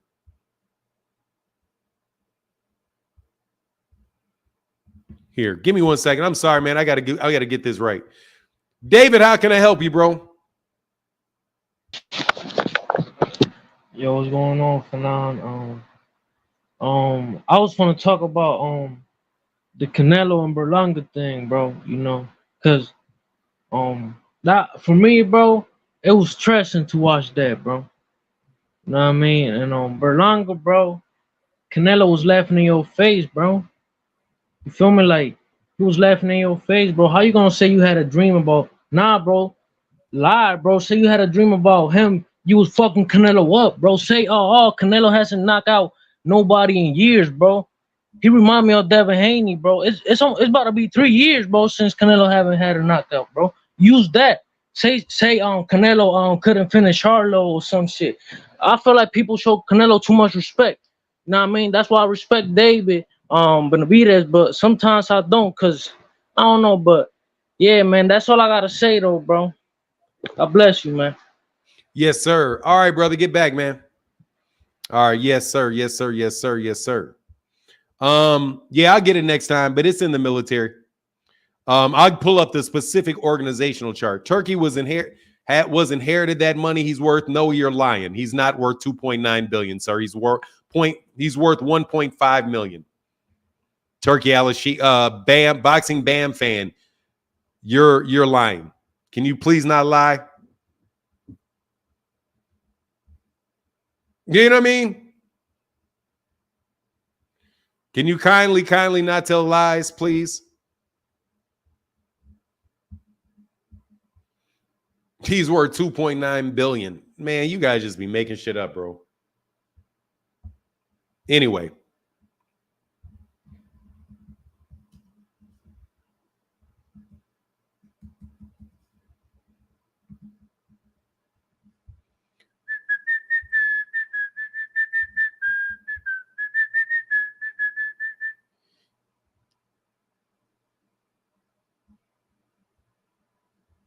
They just switched this shit up like a champ, bro. This shit is hilarious, dog. They literally changed how much this dude was worth. A year ago, he was listed as being worth $4 million. Now this year, he's got articles out there saying he's worth 30 billion. Bro, come on, man. Y'all just stop it, bro. Like, for real, just stop it, bro. Net Sports, Turkey Al-Sheikh's net worth is worth $2.4 million, bro. And then you got other people out here saying he's worth 2.5 billion. I mean, dog, just stop, man. Bro, can you get a... No, I'm not getting an apology because it's not true. He's not worth $2 million. He's worth $2 million. You're not getting an apology. I know how much that I've been keeping track of the man forever, bro. Dude is not worth he's not worth $2 billion, bro. He's not in the Saudi Arabian family, dog. He's a minister. He's a minister for a government organization. You guys are wild, bro. You guys are wild, man. You guys just saying, y'all say and believe anything, man. Anyway, whatever. He's spending Saudi Arabian military money is who he's spending money on. He's spending Saudi Arabian military money is who he's spending. And y'all can cover that shit up all y'all want. That dude is the crap. He's spending military money. But whatever, man. He's spending the money. The money's real, though. I'm a clown. Yeah, I got it, brother. Why are you here if I'm a clown? You found that out in the beginning, Mr. Martin. Yeah. Dude, his net worth a year ago was $2 million. Now these people out there calling him excellency, writing fake-ass press releases about him being worth 100 times. Yeah, government employees not worth billions. Unless you're the prince. And you guys are just wild, bro. But anyway, man, God bless him. No joke, God bless him.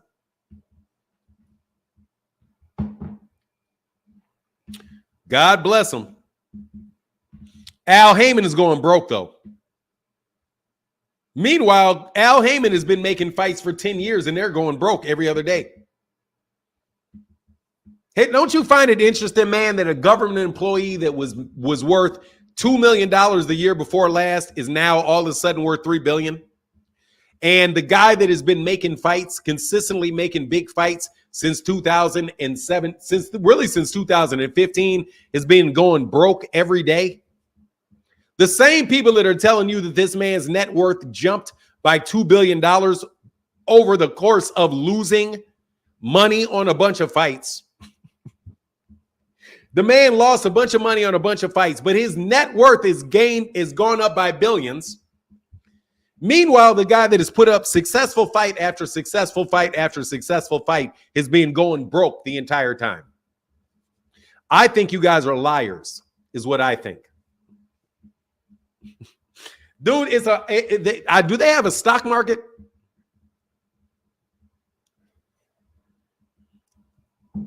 Craig Wilson said, so Double H said, ironic for sure. It's amazing. It's amazing that how when Al Heyman did the same thing, what Al Heyman did was bad, but Turkey Al-Sheikh does it, it's good. Al Heyman can make money on fights for decades, but still be going broke. But Turkey Al-Sheikh can lose a lot of money on fights for somebody else, but his net worth goes up by billions.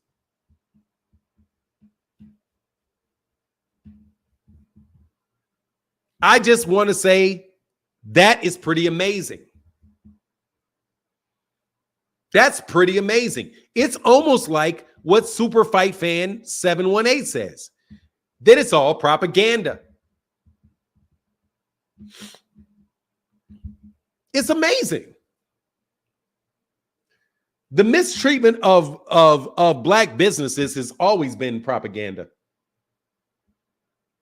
It's always been fueled by propaganda.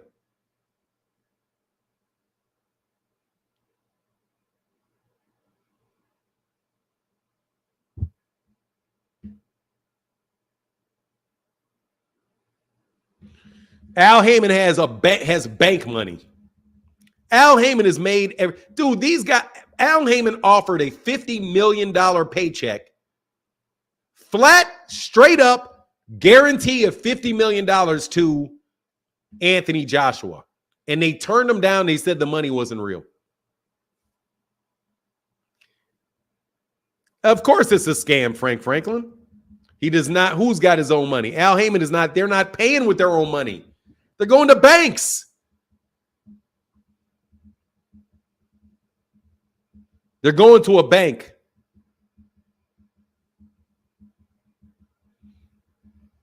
They're going to banks. They're not taking this money out of their own personal account. They're going to a bank for that. They're going to a bank. What's going on 3 states below? What's going on A5A? That's what I want to be. A5A. What's going on KPG? Shout out to the Alpha Phi Alphas. Shout out to Alpha Phi Alpha. Hey, no, it's not. It's not hedge fund money, Clark Willis. It's not hedge fund money. It's bank money, not hedge fund money. Bank money. Bank money. Bank money. Oil money is bank money. It's bank money. You guys are tripping. Hey, whatever, man. Y'all will kill American boxing for anything, man. You guys don't like America. I swear to God, bro. Man, look, I don't understand how y'all call yourselves Americans, man. I really don't, man. And y'all be the first one to talk about foreigners, but ain't got no support for Americans. Got no support for American businesses. Want to go out of business. You want them to go out of business so you can just say they failed. Man, they've been saying, now the guy that's been putting on big fights for years is broke. Yeah, he's broke even though he keeps doing it. He's been broke for years.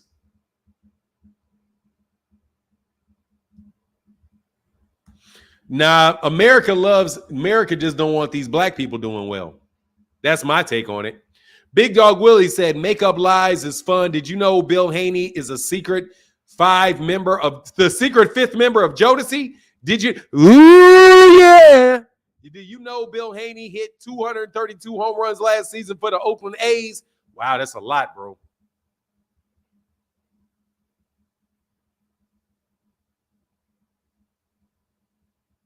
I'm just telling you what that's what it is. This is literally the same. He's literally doing the same thing Al Heyman did, but getting criticized for it. And he just blocked a Canelo Alvarez fight. He said he don't want the Canelo fight with Bud. He don't want the fight. He doesn't want the fight with Canelo and Bud.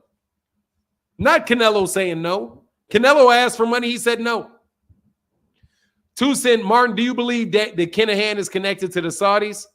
Probably. He's an arms dealer, ain't he?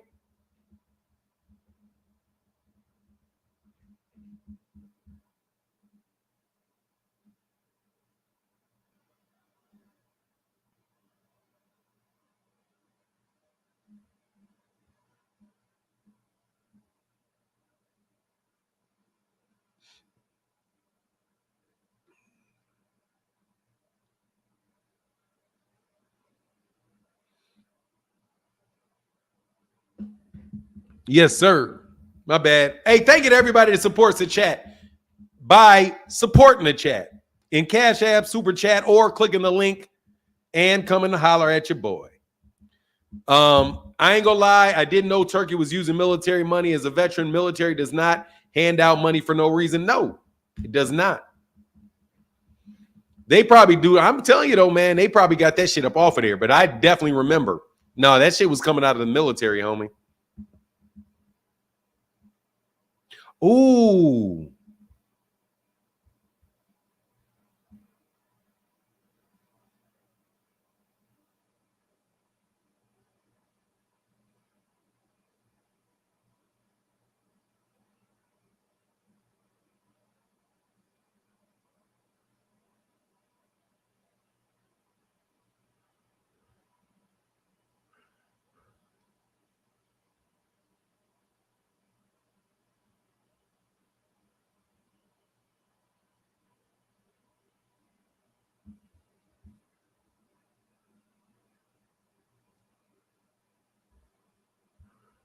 Crazy. Anyway,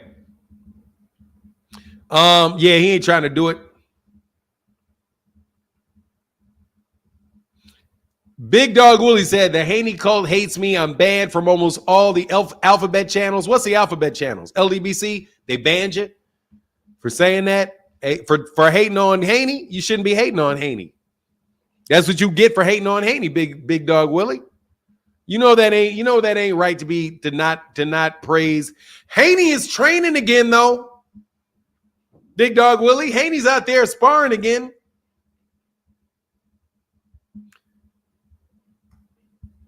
Haney seemed cool with Turkey the other day, smiling ear to ear. Yeah, because he's about to pay him to get beat up again. It's all about keeping easy. Number one said the reason is obvious. If Crawford stopped Madmarov, the jump to 168 would have been more interesting. Yeah, I mean, seriously, man, I don't know, dude. He don't need to fight Canelo. Oh, remember that link I sent you? They said something about it. What are you talking about? Fahim? What link you sent me? Because you know I'll pull it up. Turkey knows Canelo is asking for too much to fight Bud. How do you know that? I thought he had all the money in the world. Dude, Al Heyman, he got Al Heyman in his corner, bro. Like, we don't really, dog, we all right, man. I'm still lost. Explain. What are you talking about, Phoenix? Not Phoenix, I'm sorry. Fahim. Haney coming back like Tupac. Did Tupac come back? Tupac didn't come back. Turkey will spare no expense. Dude, he's obviously sparing some expense on Canelo.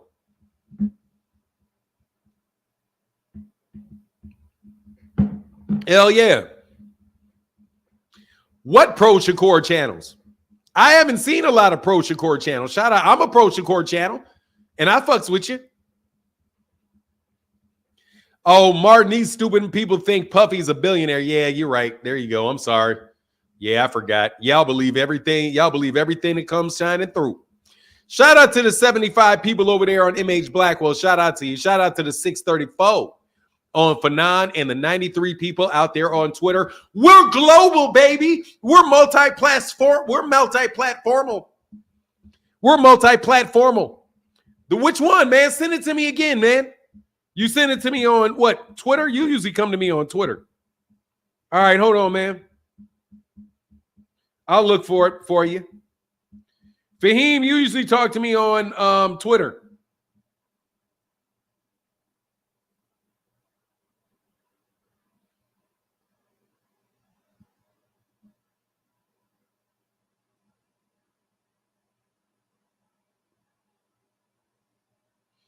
Where you at, Fahim? Where'd you send it to me so I can see it? Hey, what's up, Tier Orlando? So people believe anything. They believe Harris is black. Shake my hand. Oh, T Orlando, I won that yesterday, dog. You took that L. You took that L, sir. You took that L yesterday. You took that L yesterday. That's why you didn't show up. I put up the proof that she's black. The truth has no defense against a fool determined to believe a lie. That ain't no lie. That is 100% right there. That's accurate. That's accurate like a champ right there. Yeah, it is. Yeah, it is. Who ain't in jail yet? You got that shit right. 100 miles an hour. You got that right. Ain't no defense against somebody. No, that's not what the birth certificate says, sir. No, it does not. You're telling a lie, bro. Oh, is Instagram? Okay, now you're telling a lie there to Orlando. We don't accept lies. We're going to have to time you out if you're lying. We're going to have to time your ass out for lying.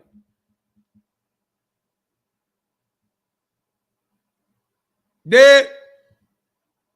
Hold on a second, Fahim.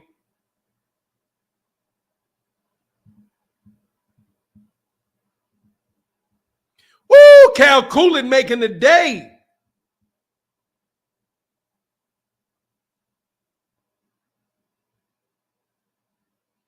All right, I'm looking.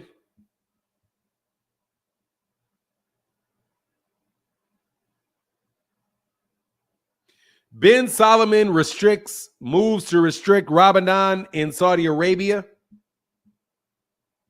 3-minute mark.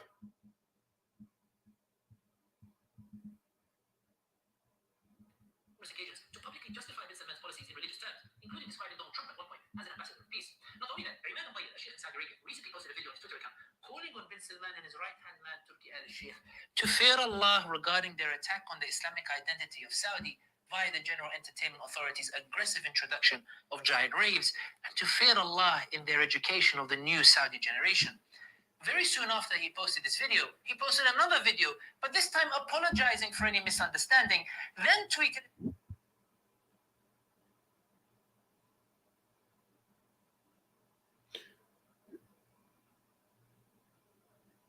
I don't know where they said it in there, man. My bad. And this is back.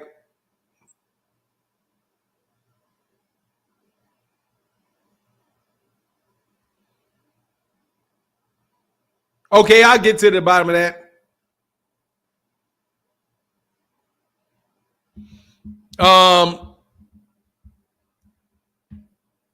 Big Dog Willie, making up lies is fun. Did you? Oh, I got that. Andre Noble in the building said these Haneys are soft. Hey, dog, dude, your boy, be doing it, dog. Cal Coolidge becomes a channel sponsor. Appreciate you speaking on this Jive Turkey propaganda. They will see it in due time, bro. They are selling you a fucking dude. Look, dog, ain't no. Hey, man. Cal Coolidge is the channel sponsor. Channel sponsors are for $50. Thank you, Cal Coolidge.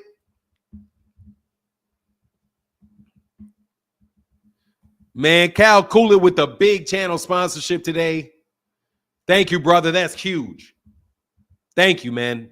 Big time. And Big Dog Willie says, is it true that Devin is getting trained by the ghosts of Customato and Eddie Futch under the close eyes of the greatest trainer ever, Bill Haney? I think so.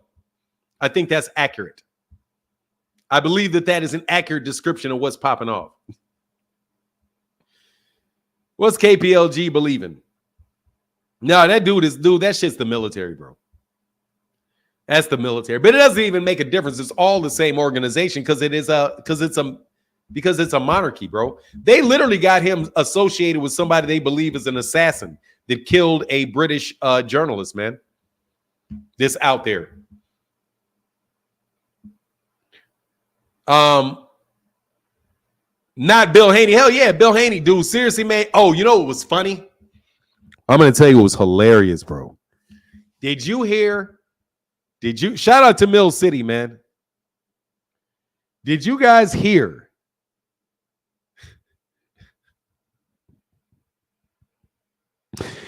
Boy, hey, dude, who was it? I think it was Zab Judah. It accidentally clowned Bill Haney's training. Because who was it? Somebody was like, yeah, I knew Bill Haney for the amateur. He never was a trainer. When did he turn into a trainer? They're like, they were like, dude, somebody said on Mill City Boxing that, yeah, I remember Bill from the amateurs. Bill was never a trainer. When did Bill become a trainer? Dude, Bill Haney did not become a trainer of Devin Haney until he was damn near a champion. Though Bill doesn't belong in that corner. It is the military. Yeah, I know it's the military. Absolutely, it's the military. Saudi Arabian military. He's Saudi Arabian military. Oh, yeah, no. Zab just said, yeah, he picked that up later. No, Zab snuck. Zab didn't originally say it. Zab said, yeah, he added some things to his repertoire later on. He became a trainer, bro. Oh, who said it? Oh, I think it was Shakur Stevenson's dad said that. Shakur, oh, yeah, that's who said it. I believe it was Wally Moses that said it. He was like, yeah, I remember him. He was never a trainer, though.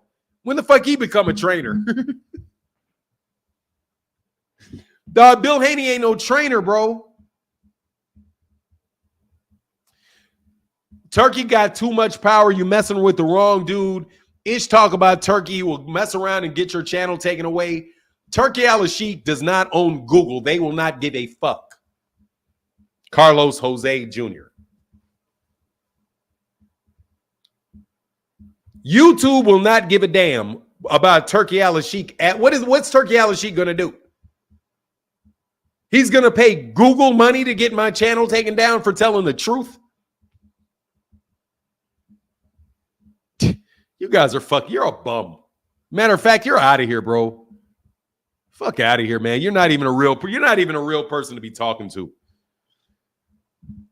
Like, my God, man. I'm not going to Saudi Arabia anytime soon. He can put you in jail in Saudi Arabia, though. It's mighty funny for somebody that's only with the entertainment authority to be able to put you in jail in Saudi Arabia, though.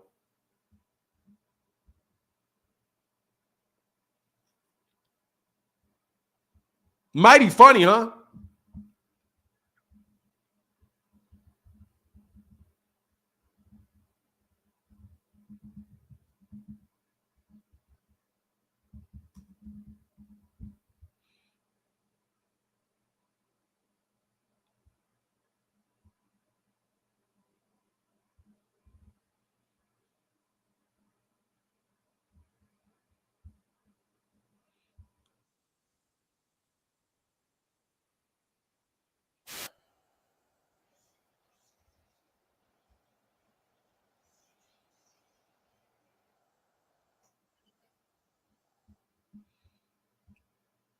They call Turkey Al-Sheikh a thug.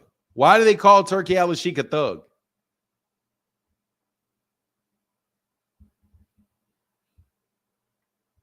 Why do they wonder why they call Turkey Al-Sheikh a thug?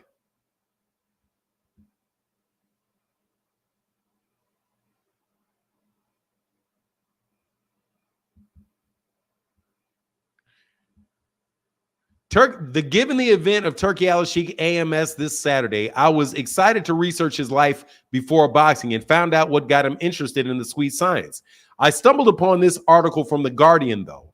Sheikh allegedly confined Naif to the room for hours, pressuring him to sign a resignation letter and pledge allegiance to the MBS. At first, Naif refused. According to one of his sources close to the prince, he was told that if he did not give up his claim to the throne, his family members would be RAPED'd. Naif's medication for hypertension and diabetes was withheld, and he was told if he did not step down willingly, his next definition would be to the hospital. He was so afraid of being poisoned that night, said another royal family member, he refused to even drink water. I have a bad feeling bringing this up ahead of the AMA, but these allegations are quite concerning. Really a damper on things for me, as many see Turkey as a like-minded boxing fan. Thoughts? Now, this doesn't hold any weight now because this is just an article. You're trying to tell me that this doesn't sound like somebody that is in the military? I could be wrong.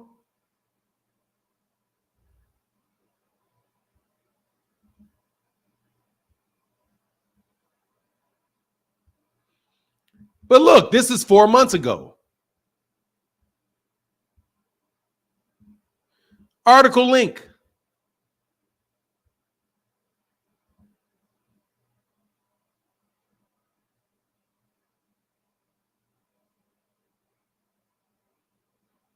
This dude is, I'm telling you, man, this dude is in the military, man.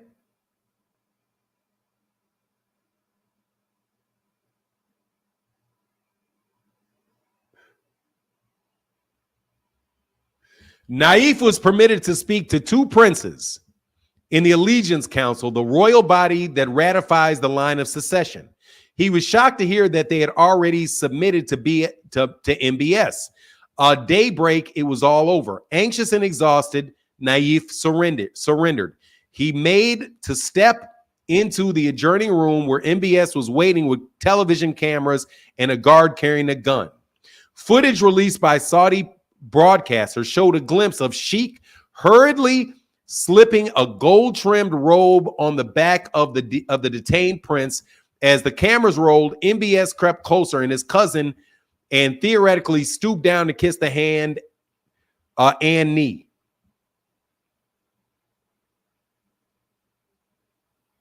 Where is this? That's talking about Turkey Al-Sheikh. Where does it say Turkey's name?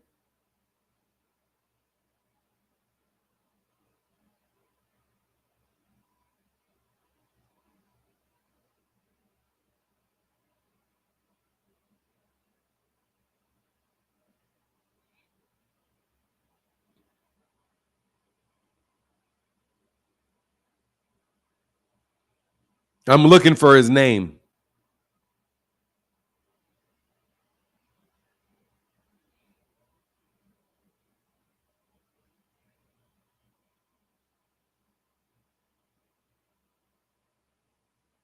Here you go. The prince was allegedly ushered into the room by Turkey Al-Sheikh, a close MBS confidant with a gruff, intimidating manner, and a predilection for expensive Richard Mille watches. Sheikh would later be promoted to head of the General Entertainment Authority, an agency that seeks to soften Saudi's image by, among other things, hosting raves in the desert. Sheikh allegedly confined Naif to the room for hours, pressuring him to sign a resignation letter and pledge allegiance to MBS. At first, Naif refused, according to a close source to the prince. He was told that if he did not give up his claim to the throne, his female family members would be RAPED'd. Naif's medication for hypertension and diabetes was withheld, and he was told that he did not step down willingly. His next attention would be the hospital. He was so afraid of being poisoned that night. Another royal family source said another royal family source, he refused to even drink water. Naif was permitted to speak to two princes in the Allegiance Council and the royal body that ratifies the line of succession. He was shocked to hear that they had already submitted to MBS. By Baydake, it was all over. The anxious and exhausted Naif surrendered, and he made to step in the adjoining room where MBS was waiting with television cameras and a guard carrying a gun. Footage released by Saudi broadcasters showed a glimpse of Sheikh hurriedly slipping a gold-trimmed robe on the back of the detained prince. As cameras rolled, MBS crept closer to his cousin and theatrically stooped to kiss his hand and knee. Now, if you do not think that shit sounds like the goddamn military, that's the military. That's the military. That's the military.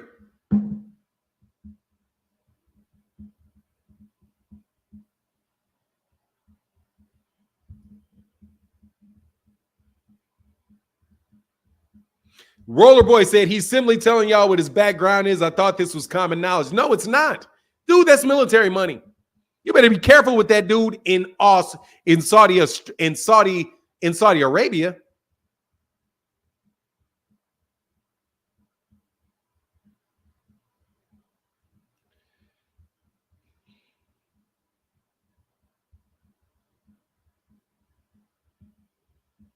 Bro, what do you want me to tell you, bro? I told you he's military. You can tell me, oh, his family is the second in. You can do all you want. He's still military. He's still military. I said he's military. He's still military. He's not a prince. He's military. Turkey said, I'm the captain now. Like, yeah, exactly.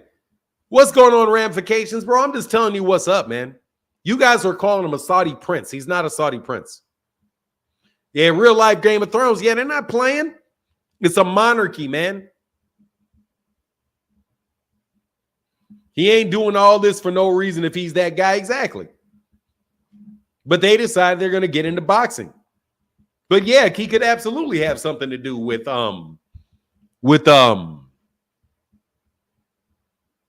what's his name, man? I forgot his name already.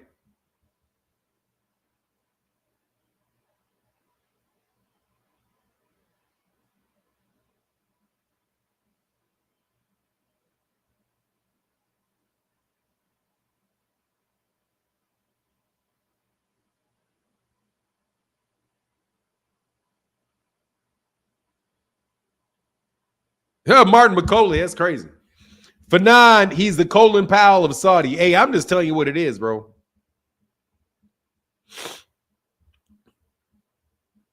Yo, I lost my wrench. You're probably on the wrong channel, Herman Hardrick, but I'll get you right. You're on the wrong channel, Herman Hardrick. You're over there. You're on the other channel if you don't have a wrench. These Saudi guys are serious. They rose to power by adjudicating other tribes in the area. Then Abdullah Saad would marry the daughter of the defeated tribe, cheating. No funny business. Yeah, no doubt. They're serious business over there. Y'all better be careful about coming up missing over there, though. You better be careful. That man can make you come up missing over there in Saudi Arabia. That I do not doubt at all. Hey, it's my baby.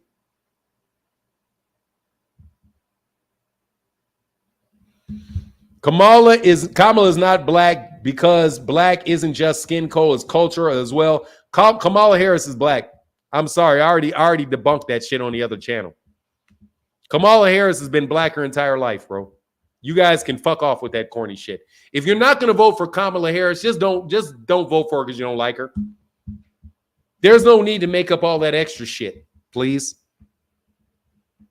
There's no reason to make up the extra shit. All you got to do, dude, you're a fucking idiot. Put the money. Yes, she's black. Put the money in the contest. Put the money up and I'll prove it. Put the money up and I'll prove it. Put the money up. Anybody want to bet? She's been black her entire damn life. Has said she's black her entire her life. Her mama said she was black the entire life. And she didn't even get raised by her daddy. But whatever, man. No, the birth certificate does not say otherwise. T. Orlando, you're lying.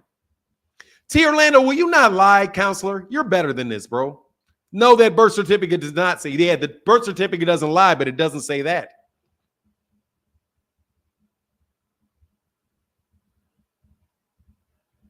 Bro, that birth certificate does not say she's not black.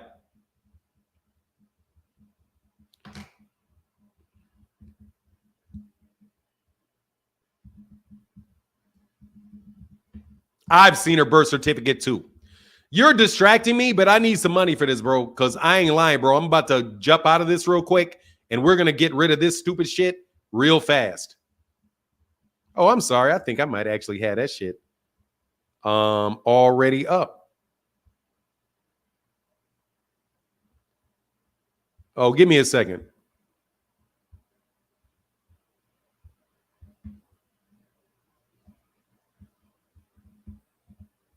I wonder if I actually, oh, here it is. No worries. No worries, sir. I will prove you wrong. I need that money for proving you wrong, though. I do. Because you making me waste my time on something not connected to boxing, bro. Okay?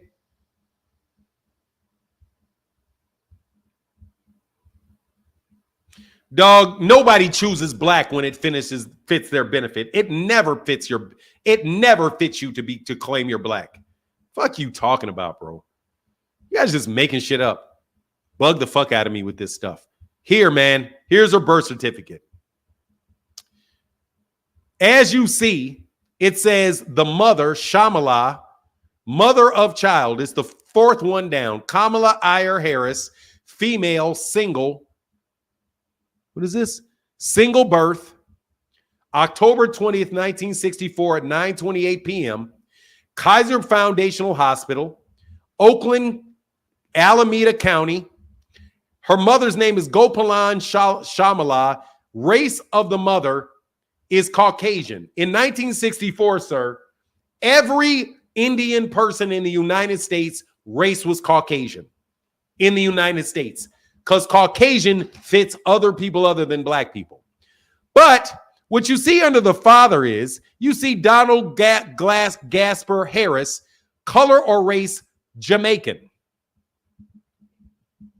Jamaican is not a race. Jamaica is a country.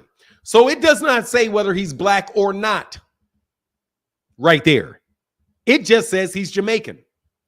When did Caucasian? No. Nobody's saying her mother's black, liar. Dude, will you stop?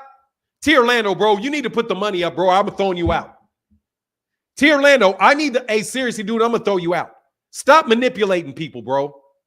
Stop manipulating people, T. Orlando. I need for you to stop it. Because T. Orlando, you're better than this, and you are manipulating people, bro, and that is not cool. Stop manipulating people right now, bro, because you're being dishonest in the way that you're interpreting this, and you know you are. Dog, don't do that to other people, man. No, I'm not manipulating. You're manipulating. And I challenge you to a debate right now.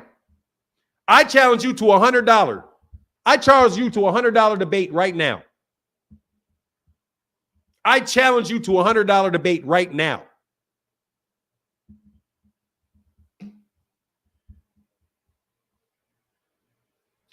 That says what her mother is. Nobody said her mother was black.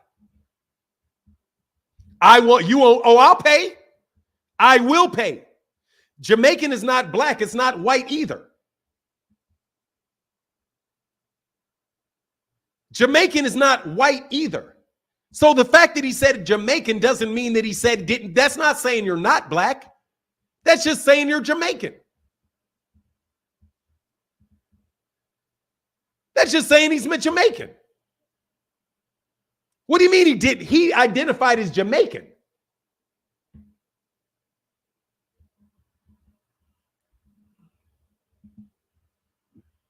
Jamaican has all Jamaican. No, Jamaican is a country. There are white Jamaicans, black Jamaicans, Chinese Jamaicans, Asian Jamaicans. There's all kind of different people.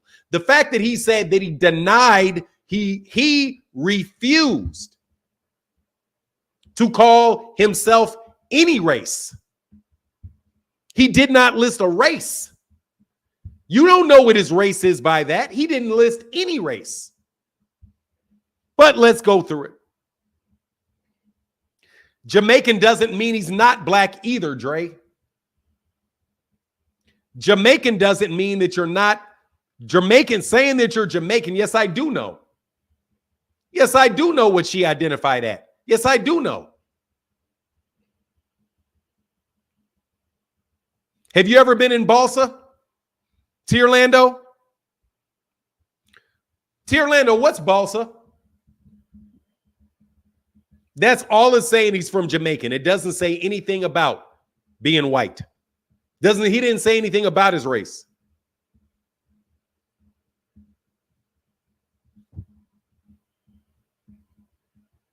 Bro,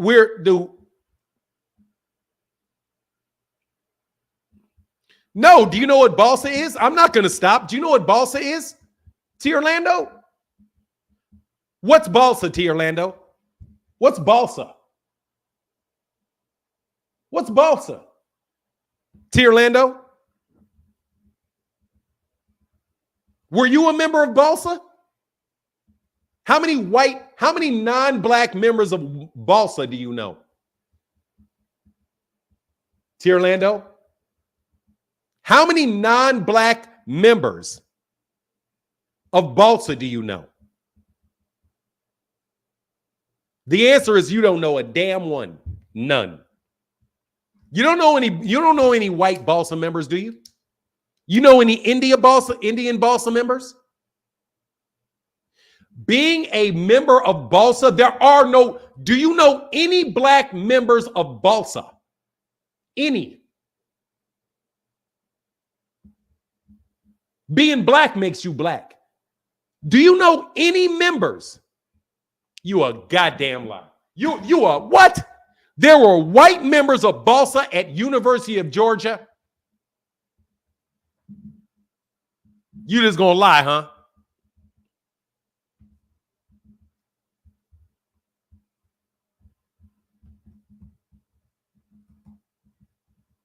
Hold on.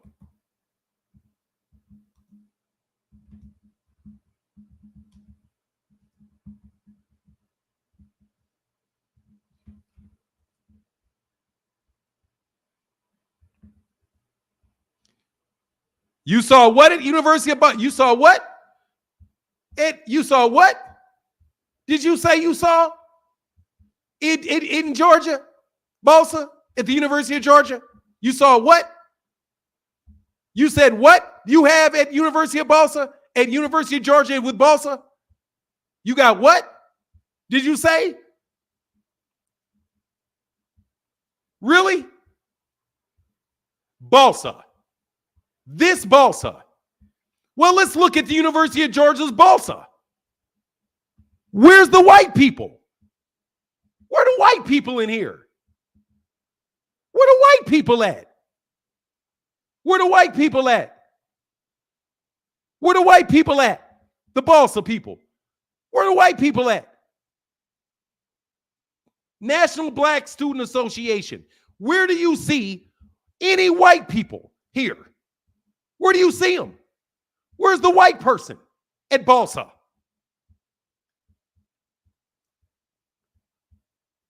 Where the white people? You don't see no goddamn white people. Ain't no white people in Balsa. Ain't no white people in Balsa. Now, do you know what the Congressional Black Caucus is, T. Orlando? That's why you got to pay me this goddamn money and take this L. Kamala Harris was the president of the Black Law Student Association at her law school in 1986. She was a member of BALSA in 1986. You think she ran for you think she ran for president of BALSA in 1986 so she could be fake being black in 2017? You think for a second that she faked being black in 1986, ran for president of BALSA, got elected BALSA president, and she ain't black?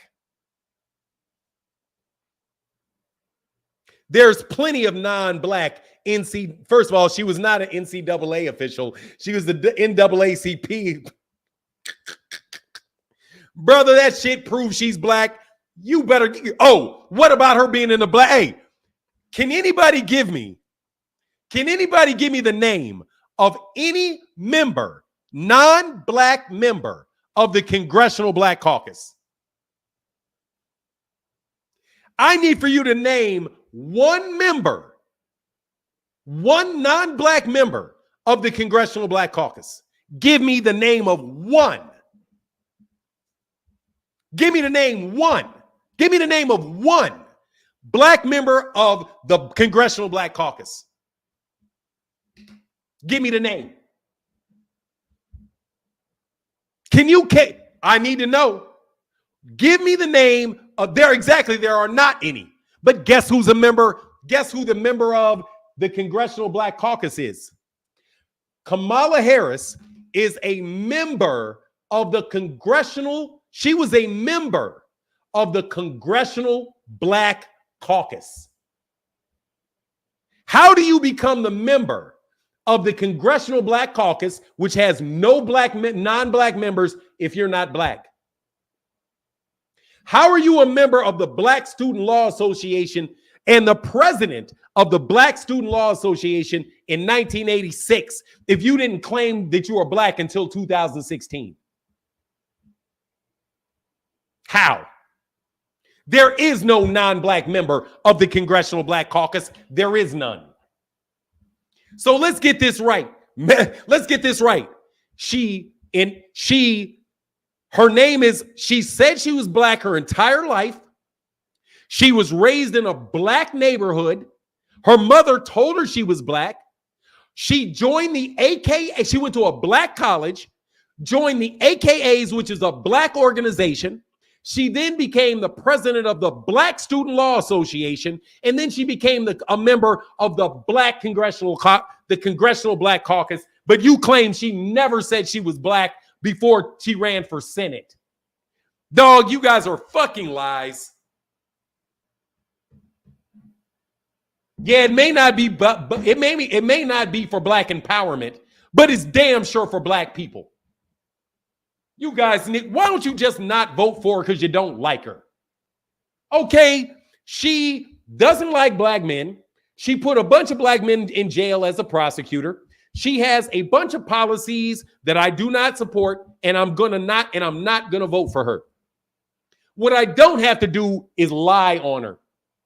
What I don't have to do is lie on her. There's no need for the extra shit. There's plenty of, you can call her a sellout. You can call her an ultra left winger. You can do all that stuff you want to do.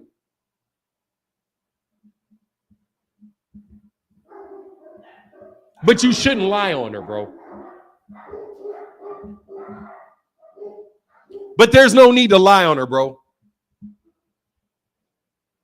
Judge Joe Brown shouldn't be talking about it. Judge Brown is a prosecutor.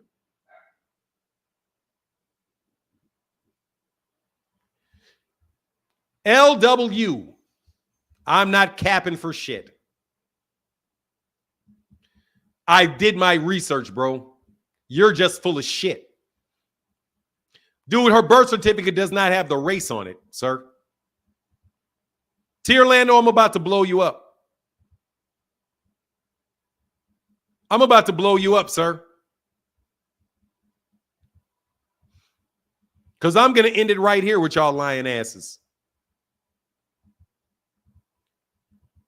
This does not have a space.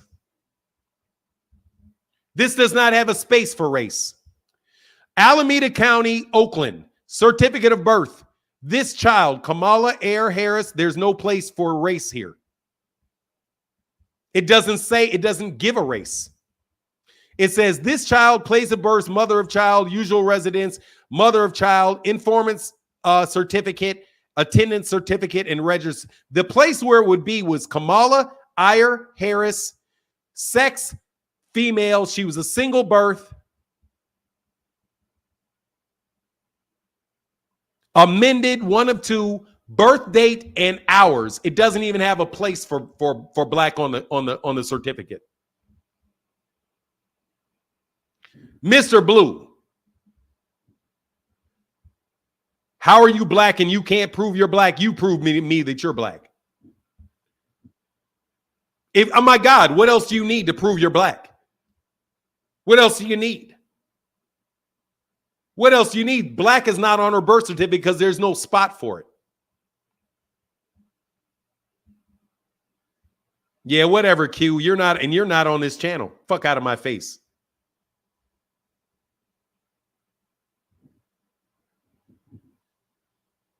Dude, her birth certificate does not have race there, bro. Why are you telling the story, bro?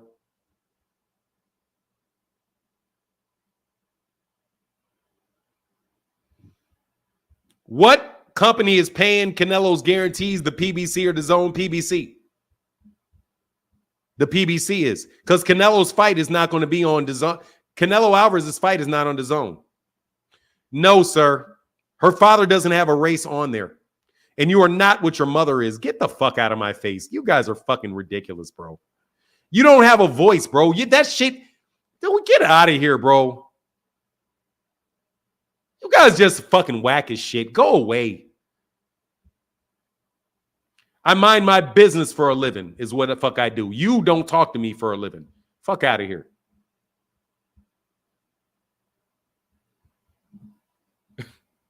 Man, you guys just make shit up. Will you not just make shit up?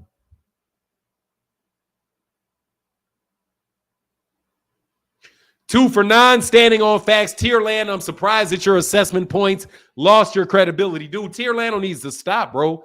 Tierlando, I got to put you on timeout, bro, because you are definitely misinforming people too much. And you're not being serious, bro. So you got to stop that shit. That's not cool to do to people, man. That shit's not cool.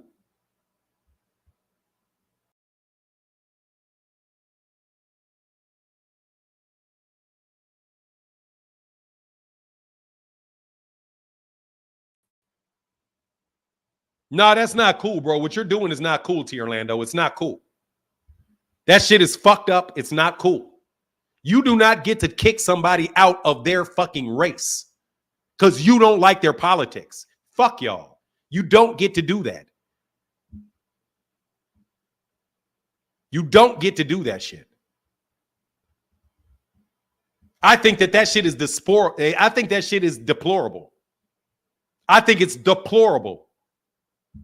For you to take somebody and what they know they are and what they've been their entire life, and you just lie on the shit to people and try to get rid of her because you want some extra points on her. You can just talk about what she does as a prosecutor. You can talk about what she does as a person. But God dog, man, you don't get to kick her out any more than you get to kick out Clarence Thomas. Where's Clarence Thomas' birth certificate?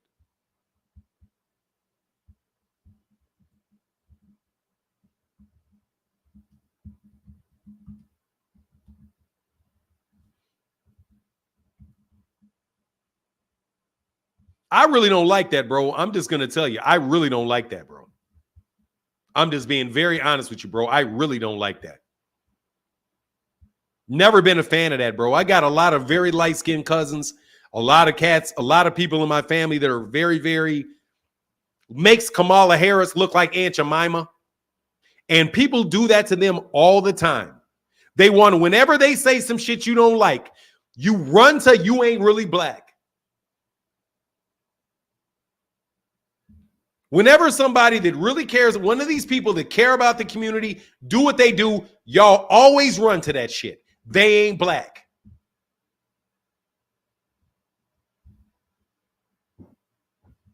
They ain't black. Bro, that's not cool, T. Orlando. I'm telling you, that shit's not cool.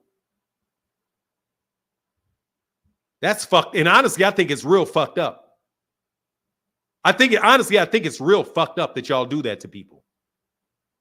Real fucked up that y'all do that to people who are black, been black their whole lives, been called nigga a bunch of times, know what it is to be the only black person in the room, knows what all that shit is, has the same problems you have. Kids got to worry about the same shit that you care about. A liberal crybaby. You're a fucking buffoon. There's nothing liberal about me. I don't like Kamala Harris at all. I don't like Kamala Harris at all. I just don't have to lie on her. You all lie about people you don't like. And that makes you not credible. If any of you guys that are arguing that she's not black, you've lost all credibility. Because you're willing to go somewhere very, very personal. Even though you know fucking full well that you're telling a lie.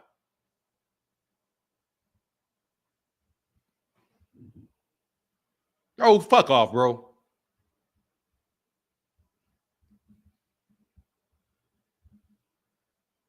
I'm not talking about her. I'm talking about a bunch of people with the kids. Anyway, I'm done with that. Bro, Tierland had to put you on timeout, bro. That's irritating. Just say you don't like her. If you don't like her, you don't like her. That's cool. It's cool not to like her. Bro, I'm not going to discuss that anymore, bro. You missed the channel. You could have came over there yesterday. I read the whole thing. Number one, she wrote in her autobiography that her mother always told her that she was black. Her father didn't even raise her. Her father kicked rocks early in life, was not even there. She was raised in a black neighborhood. Last time I checked, her name is Harris. You are trying to make an argument that a guy whose last name is, who's a man who's Jamaican, named Donald Jasper Harris, is somehow Indian with a name like that. Anyway, I'm done, bro. I'm done. Bro, T. Orlando, you got to stop, bro. You're just being so unfair to that lady. And it's not necessary.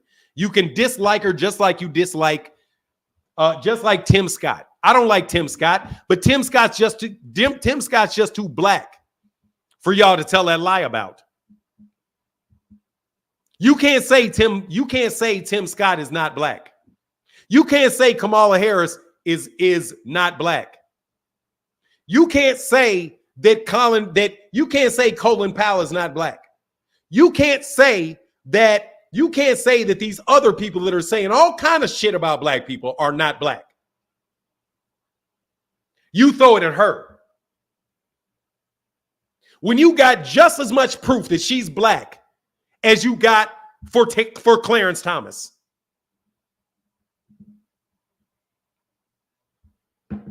You don't have his birth certificate. Since when did you have to start showing your birth certificate to prove to people you're black?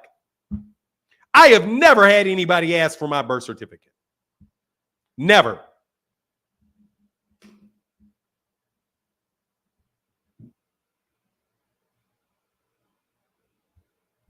No, because you're just looking for anything that you can say. No, it's not a false equivalency. You're just looking for anything that you can say about her that's bad.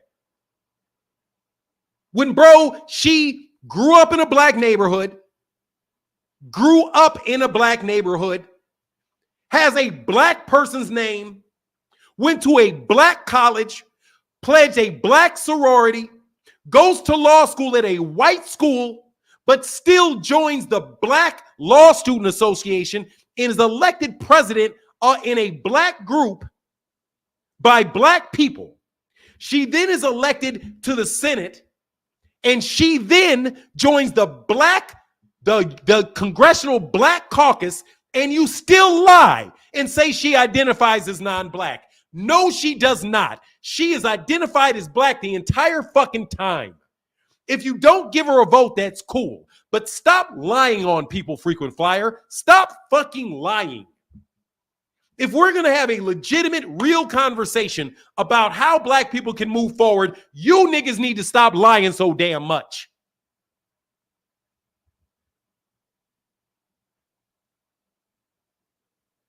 Stop the fucking lying. That's a lie. She did not do that, T. Orlando. She did not do that. That is a fucking lie. You may not have gone to a black school, but I guarantee you, there ain't no fucking way a non-black person is going to pass for black for 4 years at a black college. No way. If she was not black, the people at Howard would have known she's not black because she was surrounded by 12,000 other black people. She pledged in 1984. She pledged in 1984 when they were whooping people's asses. She actually pledged. There ain't no fucking way they don't know she's black. There's no way she's going to argue about being black in a room full of AKAs and lie about it. How?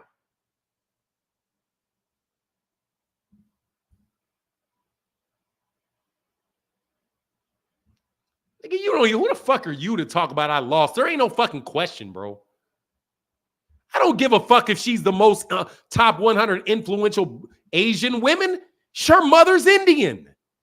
Man, you guys, man, get the fuck. No, I'm done. I'm kicking you niggas out now. I'm going to tell you, bro, I'm going to kick you dudes out. You can get the fuck from around me lying to me.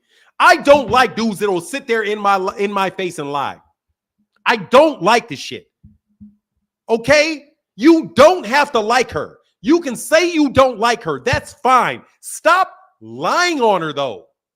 Stop fucking with my head by lying. If I have a discussion with you, don't lie to me about her. Because I don't want to have to parse through your lies. That's no different than you Devin Haney fans. I do not want to spend my time when we're discussing an issue, and I'm giving you my time to talk about an issue. I do not want you to sit up here and make up these goddamn lies. Now she's not American black. She's born in the United States of America. That makes her an American black. I already researched it. I've got her birth certificate right here. The ones you Negroes keep lying and said that she says she's not black. This one. You get up here and tell me where it says she's not black on this. Liars. All y'all running around on the internet saying that her birth certificate says she's not black.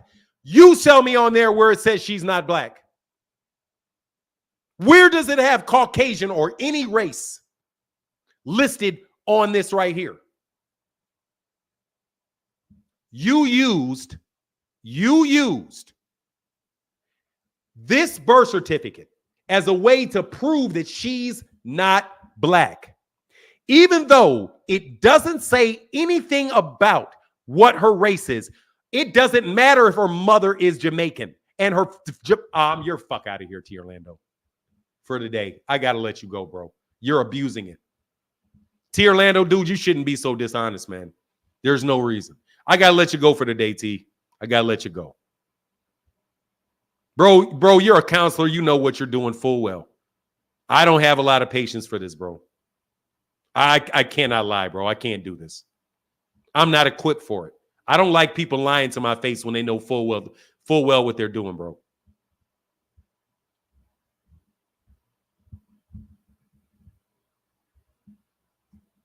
No joke. I really can't do it, bro. I would love to continue to do it, but I can't do it, bro. Oh, dog, I can't even time you out over here.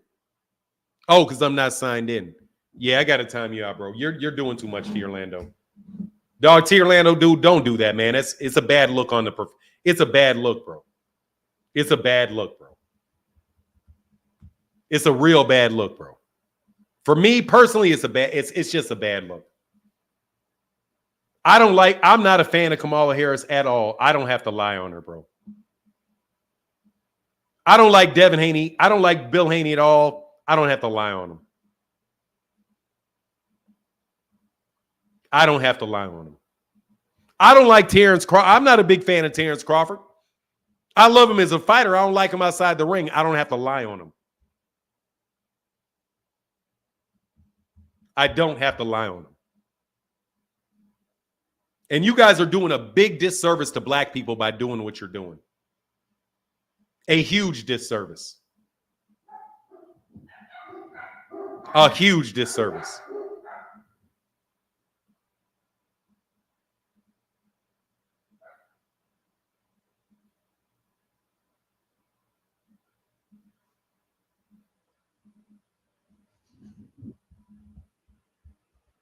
All right, I got to be done with that. I got to move on, bro.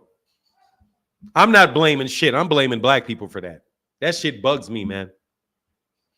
I'm not blaming the Dems. I don't Democrats. I don't like Kamala Harris as a politician. I'm not voting for her. I'm not voting for her, but you guys are doing a terrifically bad job for black people when you do that.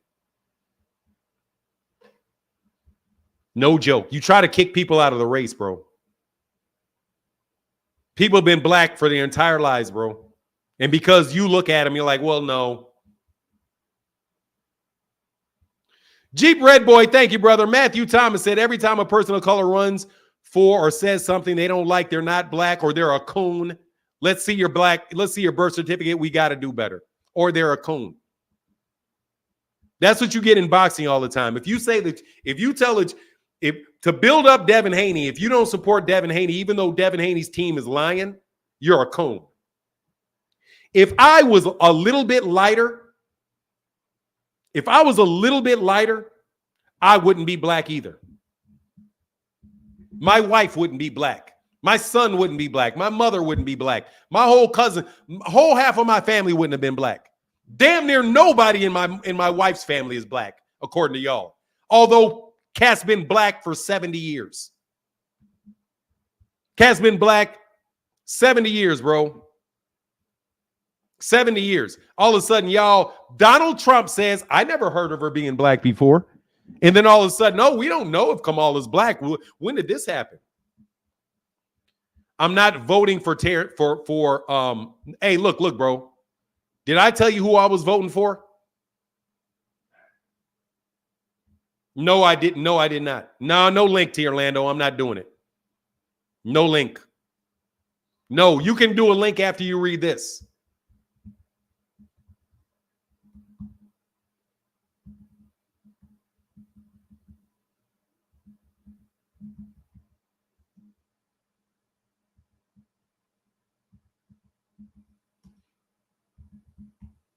I've known who Kamala Harris is for years and have always known her as a black woman. Always. Literally, always knew her as a black woman. This shit literally just fucking popped up. Literally just popped up. When Donald Trump said it. Hey, when in doubt, just ask the police, bro. Man, that chick went to Howard, bro. I know full well. Ain't no white people, ain't no non-black person going to do all that. Most black people won't even do all that. Most black people won't even do that. You're going to tell me a woman that is going to go, in 1980, she pledged AKA in probably 1983? She pledged AKA in 1983. It's 2023. That's 40 years ago. You're trying to tell me because Donald Trump said this woman faked it, that she faked being black 40 years ago? 40 years ago? And 26 years ago? And 26 years ago, she's the president of the Black Law Student Union, and she did that in 1986. You saying she faked it in 1986 for something she was running for in 2016?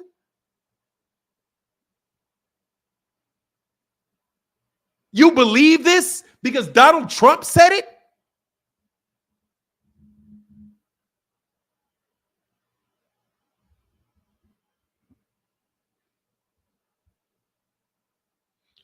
Dude, it was out there in 2020 when people, no, it was not. It hit when Kamala Harris was running against Donald Trump in 2020. That stuff hit the plate when she ran for president, when she ran for vice president. Fuck off, y'all. Y'all are tripping. Anyway, whatever, man. Whatever. Whatever. It's amazing, bro.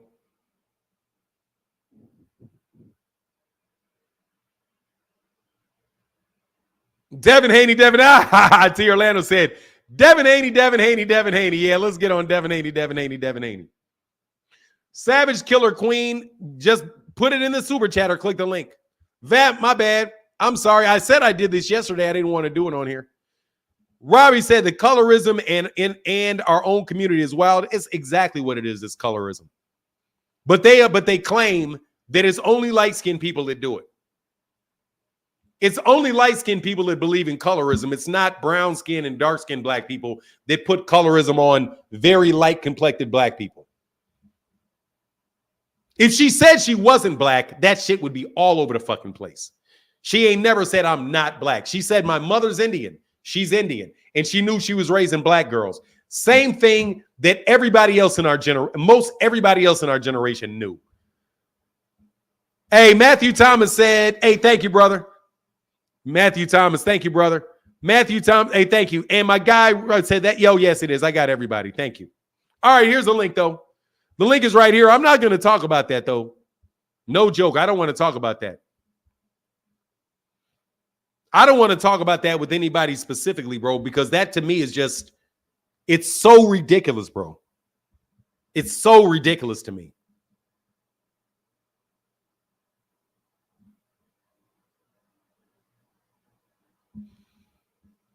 Get stand to say it behind you. I mean, look, dude, on the other side, I'm not calling people coons because they support Trump. Right, man? Nobody knows how to solve the problems that we have, man. Nobody. There's not been anybody for Black Americans that have known how to solve the problem. I'm not calling a black person that votes for Trump a coon just because he votes for Trump. I'm damn sure not going to kick a light-skinned black woman out of the race because Trump and Trump supporters want to call her blackness into question, as if all of a sudden black is the new thing everybody wants to be. When has black ever been the new thing that everybody wants to be? Black isn't the new thing that anybody wants to be right now, but just magically, all of a sudden, oh, being black is hot. That's why she says she's black. Because do you know that there is a black lady that there is a passing black woman that just got elected, got elected the senator in Arizona, or she got the Republican nod for senator? There's a black woman that just got that, and she don't say she's black. She does not say she's black. Nowhere can I see where she has ever said she's black. But you look right at that woman and you know damn well she is. She just ain't saying nothing about it. And I'll show you it. This lady.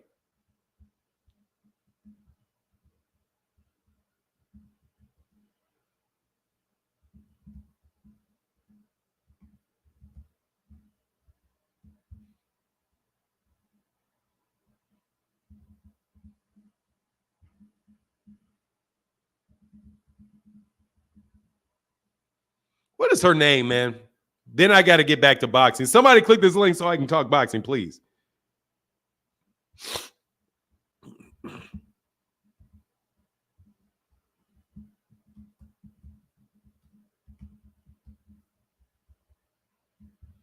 Carrie, what's her name? Carrie something? What's Carrie's last name?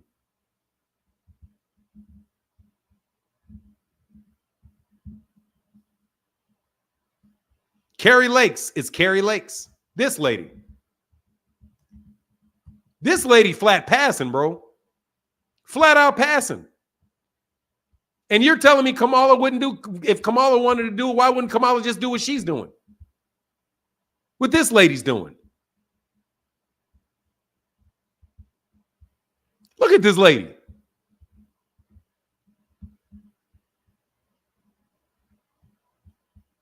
No, for real. Why wouldn't she just do this?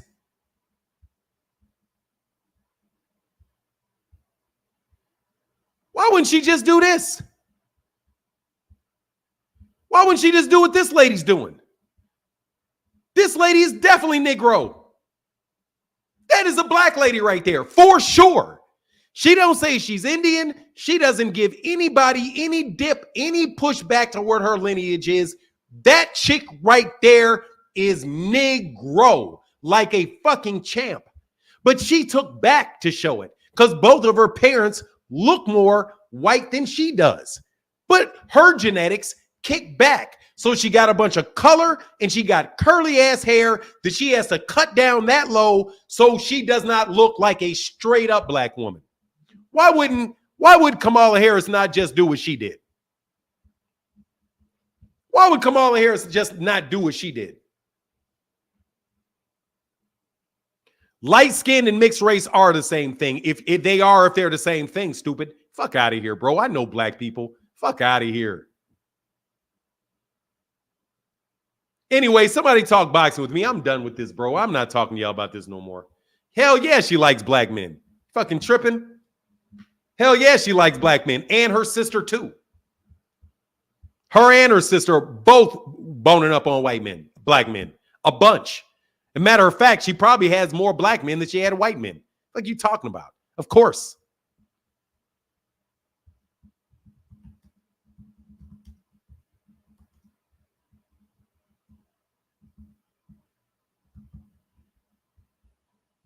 What? What's this? What's this? Who's this? Oh, what's this? I've never seen this before. Who's this? What's this? What's this? What's this? What's this? What's this? I'm amazing. That's her sister, huh? What's her sister doing with a black man? What's her sister doing with a black man? That's her sister. What's her sister doing there with Mr. Chocolate? What's her sister doing there with Mr. Chocolate all of a sudden? I don't get it. That's her black ass sister right there. She ain't black either. Is she not black either? Man, please. Kamala Harris has been with a bunch of black dudes. She don't like black men. She was screwing Willie Brown and Montel Griffin. What's her sister doing with Mr. Chocolate if they ain't black?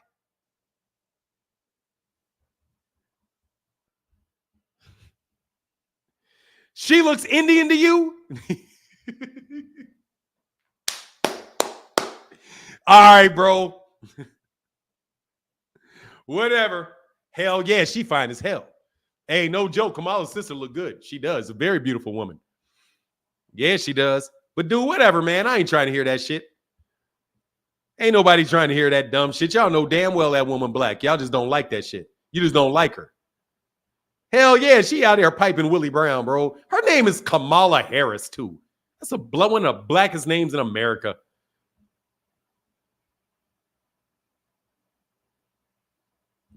Hell yeah, the U.S. been one drop forever. And Gino Garza said, what up, Fanon? Suddenly the Turk isn't interesting in Canelo. Charles, hell no. Talking about decline. Yeah, I declined it. He said he declined it too. Hold on one second, though. That reminds me. He said he declined it. Click the link, though, T. Orlando. You can click the link if you want. You know damn well that woman black, bro.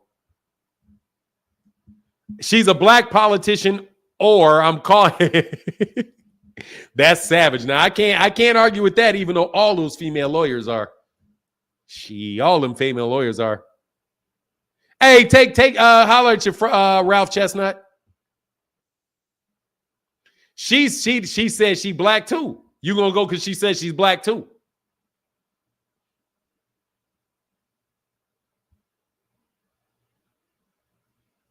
Hell yeah, Kamala just like Sierra, some black ass names. Very black name. What up, Phoenix the Assassin? Oh, what's good, man? Gonna go ahead and switch back to boxing. Please. Yeah, one thing I noticed about the Crawford fight that a lot of people seem to be confused about. I noticed like someone in the comments mentioned something that I was on earlier, but it's like this ain't about Bud not getting a knockout. Too many people are hung up on knockouts these days. That ain't what the deal was. I know he had mentioned, oh, well, you know, Floyd wasn't getting knockouts at 36. It's like, nah, that ain't the thing. It's about looking at what all went on with their performances and how they look. Like a fighter can still look good and not get a knockout. You know, my whole thing was looking at Bud's performance is like, for as masterful as he's supposed to be, look at all the mistakes that he made, the things he didn't capitalize on, just because he had an awkward style in front of him. I mean, you look back at like the original Drunken Master, Emmanuel Burt or Emmanuel Augustus. You know, I forget which one he was first because he had changed his name, but you know, the way that he fought, he wasn't an easy guy to fight. Shit was awkward, just like Madrimov was. And the thing with that is, you know, sometimes you just got to take the fight to him. And Bud been known as a killer. He been known as someone who's going to go in there, be a bully and everything like that.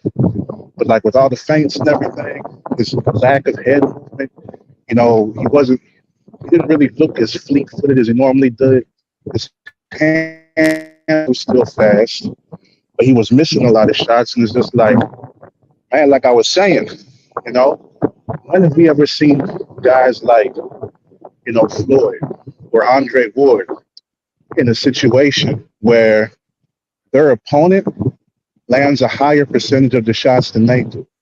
Now, you can say whatever you want about Bud, like, yeah, he's a future great and all this and that, but you know, when you look at that, you know, you can't, you know, chalk it up to, oh well, you know, it's the opponent's fault or whatever. Like at a certain point, when we're going to say some fighter is elite, it shouldn't matter what type of opponent they have in front of them. They should still be able to go out there and figure out a way to outperform. And that's something where time off, don't know if, you know, this 1 year off is something that affected him. But, you know, like Coach Calvin and Kenny said when they was on your channel not too long ago, that, you know, there's no such thing as ring rust. So it's like, okay, what's going on with Bud then? Is it Father Time? Was it the opponent? Was it him just getting comfortable, feeling he's on top of the world because of, you know, the Spence fight? Is it because he's like, okay, I'm looking for that big fight with Canelo? Is it because he's, you know, riding this, you know, turkey wave that done came through because he's getting money that he didn't think he was going to get before and don't even have to worry about having good sales in order to get that money? I don't know. But, you know, there's stuff that we got to be real about, you know, like that type of fight that you put on, and the fact that there's still people who think you can go up to 168 and mess around with Canelo. Hell no. And I think that's the reason that Turkey decided, oh no, I'm not interested in it. I think that's what he's saying. I think Canelo just left him on red and didn't respond. Because the thing with that is, Turkey is a guy who's throwing a lot of money at boxing, but at the same time, don't really seem to understand the sport. I think all he knows is there's guys who fight to get championships for. I don't know how much he knows about boxing, like, because he ain't a matchmaker, he ain't a promoter, he ain't somebody who's been doing this for decades. He don't got the experience like Oscar De La Hoya, Bob Arum, Don King, you know, Al Heyman. He don't got none of that experience to know what actually makes a good fight. And people are like, oh, well, look at the magnitude of this event. Look how much money he threw at it. Look at all this and that. And this has to be a big fight. It's a big fight. It's like, well, it's a big spectacle. Well, it's got some big names on it, but is it an actual big fight? No, because a big event is something that people are going to pay money to see. It's something that people want to see. It's something they're excited for. You can't say that an event is huge just because you put a whole bunch of money into planning it. You know, you judge how huge it is from the people who watch and put that money in. The fact that he's been losing money means that he's had big fights in theory. He hasn't had big fights in actuality. It's not something that's happening for him. And with the way that things are going, you know, like Rick Glazer and his flip flopping, you know, with Al Heyman, oh, he paying them too much. And when you pay fighters too much, then they don't want to fight.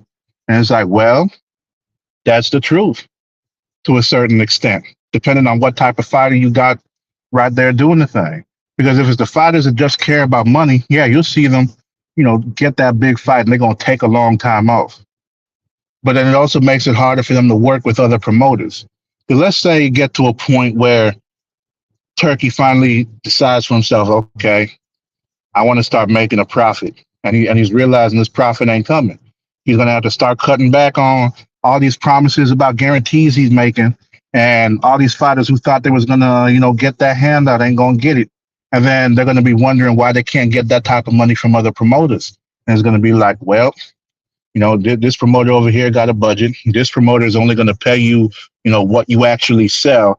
This other promoter, you know, if you're not out there performing and doing well now, they're not gonna, you know, even think about signing you or trying to do a deal with you. Like Eddie Hearn decided to drop off Devin on his last two fights with Ryan and didn't even want to put up money for the purse bid with Sandor Martin.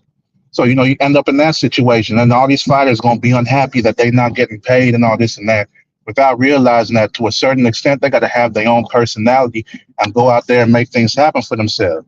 Like Tank is doing, and like Floyd did, and like every other fighter who made millions up in there. Oscar De La Hoya with his Golden Boy persona. Mike Tyson was making money because he was vicious, and people were seeing him biting people's ears, or when he bit Lennox Lewis in the ankle at that press conference, like seeing him knock people's heads off. People tune in for stuff like that because they see that originality. They see that, you know, it's realness, not a whole bunch of making stuff up and trying to get into altercations like you've seen Shakur Stevenson and Lomachenko out there talking about a supposed street fight, or, you know, Devin Haney and the way they pushed him and was buying Instagram likes and all this extra stuff to try to make it look like he's bigger than what he actually is. Like, that stuff ain't going to help boxing going forward because it's not going to help people get that interest in it. Yeah, you got a whole bunch of money, but nobody extra is watching. Yeah, you go ahead and hype these fighters up, but then they under deliver on the hype, and then people get turned off to that because it's not adding up with what they thought they were going to get.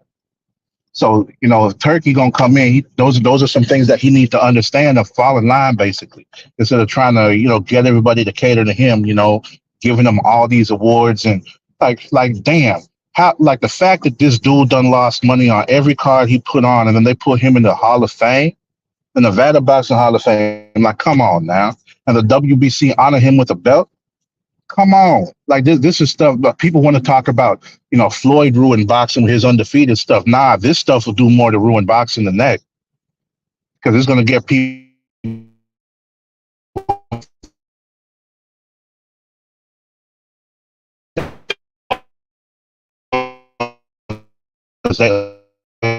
Hey, come back, frequent. I mean, Phoenix, you're breaking up. What's going on, Juan? Juan, are you there? So, yeah, I had to turn myself off mute because I'm driving. Okay, no worries. My piece is this something actually I wanted to speak on, I guess, since Sunday.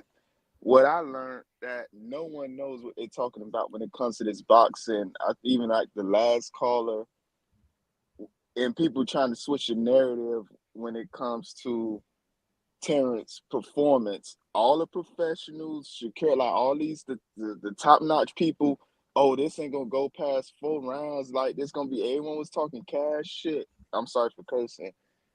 Probably this all I thought about the fight. Like, they don't know more than anyone. People like, oh, if you're not like boxing professionally, you don't know, and things like that. Really, no one knows anything until these fights happen. And the only thing I don't really appreciate is now people trying to switch the narrative to still trying to big bud up on the whole thing. Would I say he got exposed to anything? No, but the dude is human.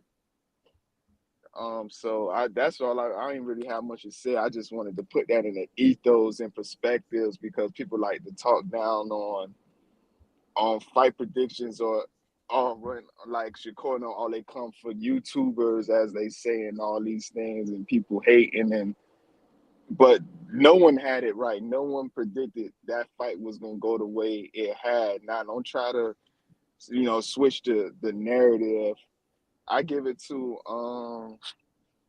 what's his trainer name? I can't remember off the top now. Fat guy, his trainer, he was trying to switch the narrative before the fight, but it seemed facetious, because it seems more like a selling, like to make it seem like it was going to be a competitive, but it didn't even seem like they expected it to be competitive, or for Terence to look the way he looked in that fight. So that was pretty much it. I ain't trying to just ramble and hold up the call line. Brother, you good, man. Ain't nobody waiting. Just go ahead, keep cooking. You good. But if you're done, that's okay, all right. So, well, I'm gonna ramble if I got just a few more minutes, because I'm Go ahead, man. You got time. Then this whole turkey thing, my gosh, it's disgusting. It's freaking disgusting. Even as a man, how did all of them bending over backwards, peas, and it's pretty much handouts at this point. It ain't even boxing business. It's freaking handouts. The dude from Fight Hype saying there's some other stuff going on, and I'm familiar with Saudi Arabia and how they get down. Like they get people from the African countries to come and work, and confiscating passports and pretty much enslaving people. I ain't finna go down that conversation, but they have a lot of ill stuff going on, and they saying this has more to do with that, clearing up the public perception. But everyone, all these boxers and promoters, they look at it as like it's free money, and then you want to have their nose in the air at the PBC and Al Heyman. Dude is like the last caller said. I found that interesting. It ain't down on me. I heard it from someone else this morning. Oh, they overpaying. They making these fighters lazy. They don't deserve that. Giving all these fighters money.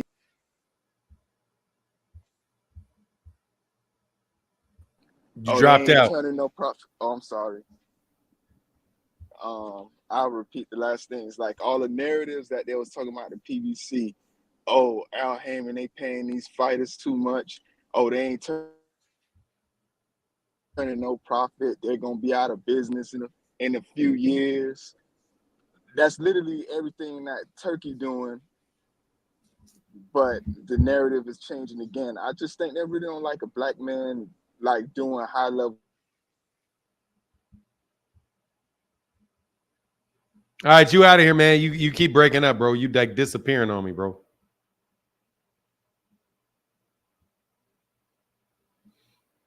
Give me 1 second. Oh, yeah. Oh, no. All right.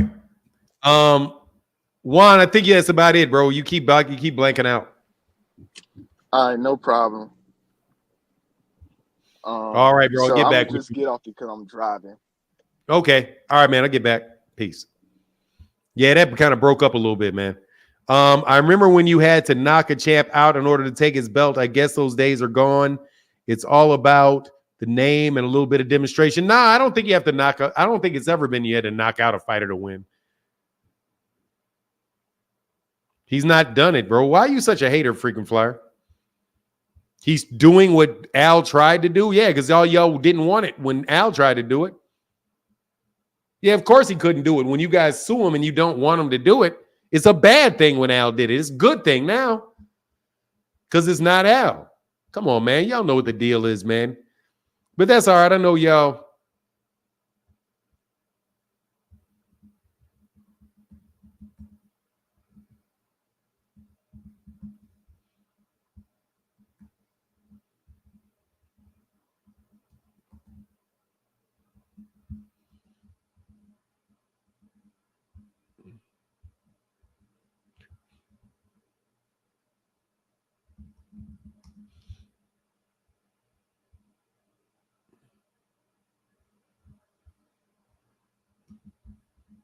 Hold on.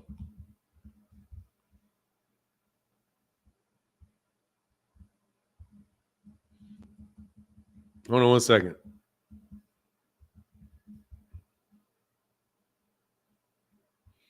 Yes, sir. Yes, sir. Trying to kill two birds with one stone. Stone. Hold on 1 second. I'm sorry.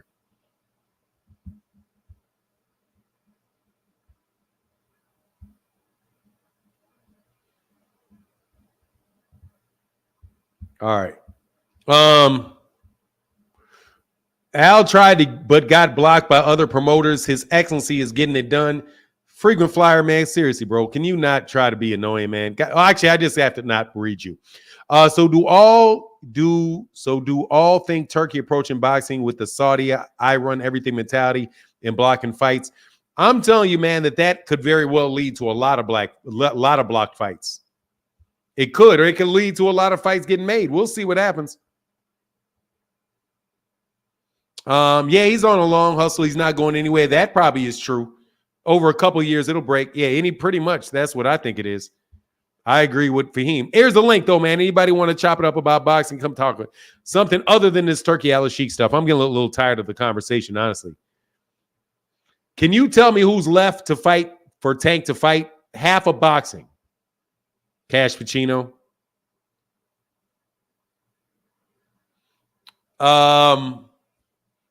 Anybody and everybody he wants to fight, bro, is available. We'll see how it goes down, though. But, because Turkey Al-Sheikh doesn't control the fighters, he just controls who fights on his cards. So if he's only putting on 3-4 fight cards a year, unless he's going to do 24 fight cards a year, 2 every month for the entire year, and they're in the United States, plenty of people to fight him because the fights happen in the United States. Gina Garzi, what's up, Fanon? Suddenly Turk is okay. I got that. Yes, I did. Yes, I did. Yes, I did. I don't know if Turkey's available. I don't know if Shakur is available or not. Big Kafka, how can I help you? Good morning, Fanon. How you doing, brother? I'm well. Is that an elephant that you have in your picture that's just faced backwards? Sir, that is the Yale Bulldog. Watch your mouth. Fuck Yale. So go ahead, man. But I came here I have a very, very hot take. So with the El Rayo fight, all your takes are hot takes, bro. No, but this is a good take, I think. El Rayo. I want to know why does Yale have a Y tattooed to the small of the back of a dog? It's like Yale's tramp stamp. It's like Yale is a dog's tramp stamp. That was from my my reunion, my first 10-year reunion. I just had it last year. But anyway, and it had Yale, and you tattooed Yale to the small, just an inch over the butt crack of a dog. It says Yale College Reunions. That's all. Right, says. Yale College Reunion, right over the butt crack of a dog. Leave them, bro. Leave my school alone, man. Come on, bro. You got a Yale tramp stamp. Yale's a tramp stamp now. Now this message. Go ahead, man. But okay, so we saw how El Rayo just beat Pitbull. I think El Rayo should fight Rolly.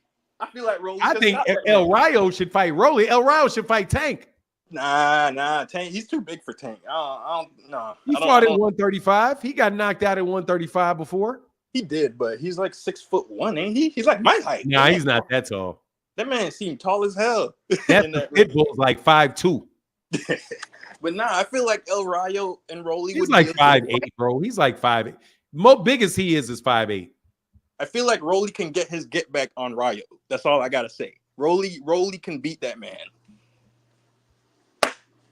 Pitbull was just too much with them wide hooks, and Rolly's not a very smart thinker in that ring. Ryo is 5'10". Oh yeah, see, he's on the edge of 6 foot. Yeah, In the hood, we call 5'10" 6 foot. yeah. I mean, he's right there. I call 6 footers call 5'10" people 5'10", but okay. But nah, I feel like Rolly could actually do some damage to Rayo. He could probably stop that man. Maybe because I think the pressure from Pitbull was too much for Rolly because he's not very smart. Look at him. The man is slow. He's not able to adapt in the ring like that. But against Rayo, I think he will fare very well and probably might stop him in less than 8, in around 8 to 9. Rolly needed to try to make that happen and get his damn belt back. That's all I gotta say. And leave my damn school alone, Fanon. What'd you say?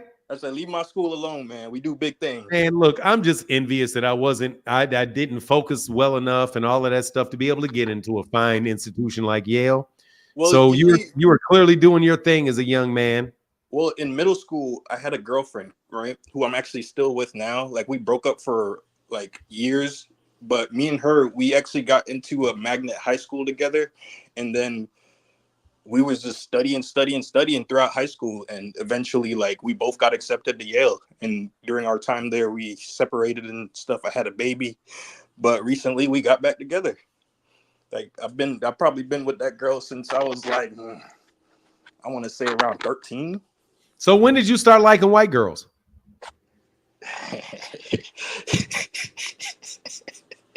For real? Shit. Because damn well she ain't black. She got her ass into Yale and studied with you to get there. So, now I don't know damn well, but the percentage chances you like them snow bunnies, huh? Well, I like Puerto Ricans, but was she Puerto Rican? No, my baby mama is Puerto Rican, though. But your girl that got you into law school, she a little bit of a snow bunny, ain't she? My girl is a straight up white blonde. If you look at her, she looked like a German. Like, she looked like she ready to do some shit to you, bro. I knew it. Dog, we knew it. As soon as I heard that story, I was like, oh, this white girl got him into Yale. That's what's up. Yeah, boy. She got me right throughout high school, man. She had me in the high school. I need to get up in Yale. Here, follow me. But no, she had me in the high school band going crazy. What you mean? That girl did everything for me. So you was pussy whooped by a white girl that got you into Yale, huh? I wouldn't say pussy whip, man. I did that girl wrong. Well, what did she whip you with, dog? That sounds mighty. If you sat around your whole high school career studying. Anyway, I'll mess with you, man. Seriously, you did your thing, bro. You did your thing. Hey, but I knew that was a white girl as soon as you said that.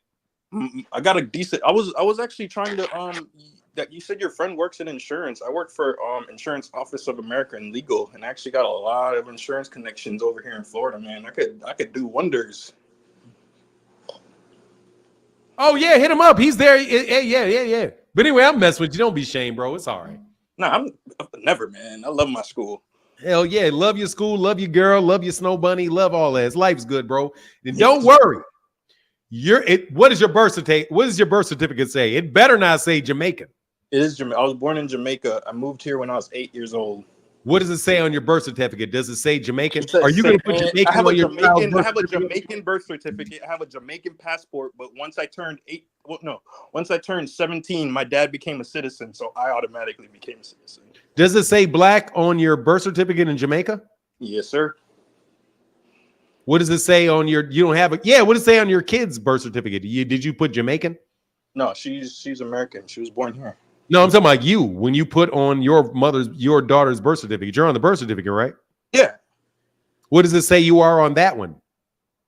It just says black. I don't it had an option for it, or you don't remember? I don't remember. I gotta look at it. But yeah, look at it. See if there was a spot for that on there, because you don't want your kid being confused with not being black when she runs for president. You better get that documentation right. Bro, like my daughter is gonna be in track and field, boy. That girl is with 2 running down. You better make sure. And she gonna run for Jamaica, boy. I'm gonna take her back down to the island. Man, all I know is you better make She's gonna run for my country. She ain't running for no US now. All I know is damn sure if your daughter wants to be president and she wants to be president in the 2064, if your next child want to be the president and run for vice president in 2064, you better make sure you got your black documentation in place 40 years in advance. Oh, man, I ain't worried about these T Orlandos. They can't do nothing to my daughter, man. That girl is gonna do wonders. Whatever she decides to do in her life, yeah, she is. Nobody won't be able to stop her. Yeah, she is. All right, bro. I'll get back with you, man. Thank you, Sir, Big I'm Coffee. going. Thank you. No offense on the Snow Bunny thing. We knew that though. Nah, all right, bro. Yes, sir. Hey, T.O. birth certificate says black from. Hey, dog, stop the corny jokes, bro. There's nothing, ain't nothing about, nothing Jamaican about, bro. Why not?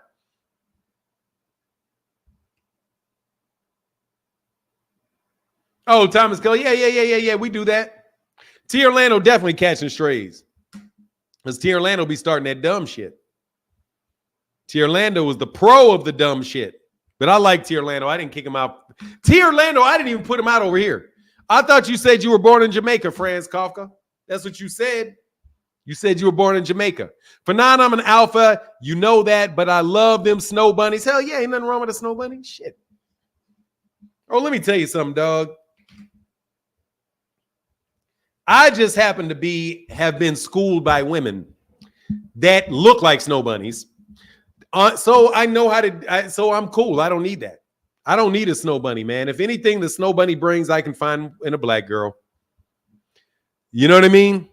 The bunny bleach, the bunny. Hey, oh, Big Kafka. Hold on, man.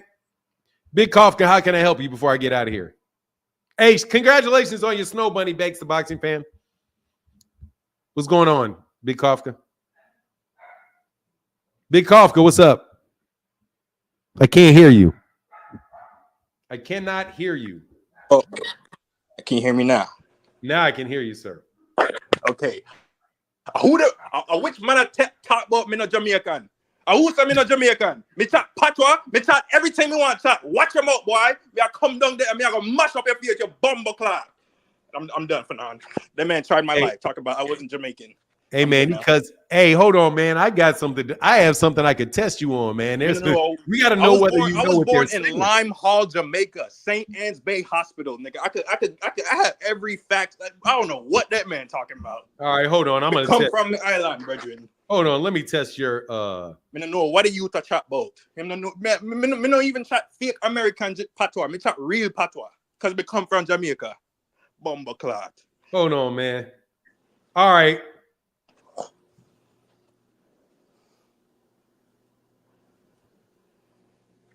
Just because I know how to speak proper English, you guys forget Jamaica was a colony of England. Okay, we weren't colonized by the French. We weren't colonized by any of these unfit nations. We were colonized by the English. So I know how to speak proper English. I mean, know if it's patois when we want to. Hold on a second.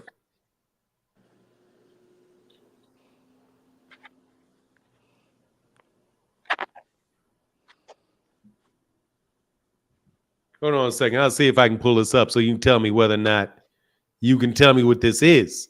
I can sing the national anthem. Hold on, man. These guys are, man, trying to make me give me my birth certificate all the time. Hold on 1 second. We're going to test you. I don't want to know how old you are all the goddamn time. I'm only 30. Who want to know how old I am? Why? No, this thing where I can get this lady who said some shit I didn't understand. I'm going to test you. Oh, yeah, I got you. Not whether or not you can speak it, is whether or not you can understand it from me. Listen. Oh, for sure. Turn it up a little bit. Hold on. Everything already. I go through spoon of brown sugar in my sauce and mix it with me already. She said brown sugar. I believe brown sugar is a flavor enhancer. Brown sugar is a flavor enhancer. Hold on. That's not one of her difficult ones.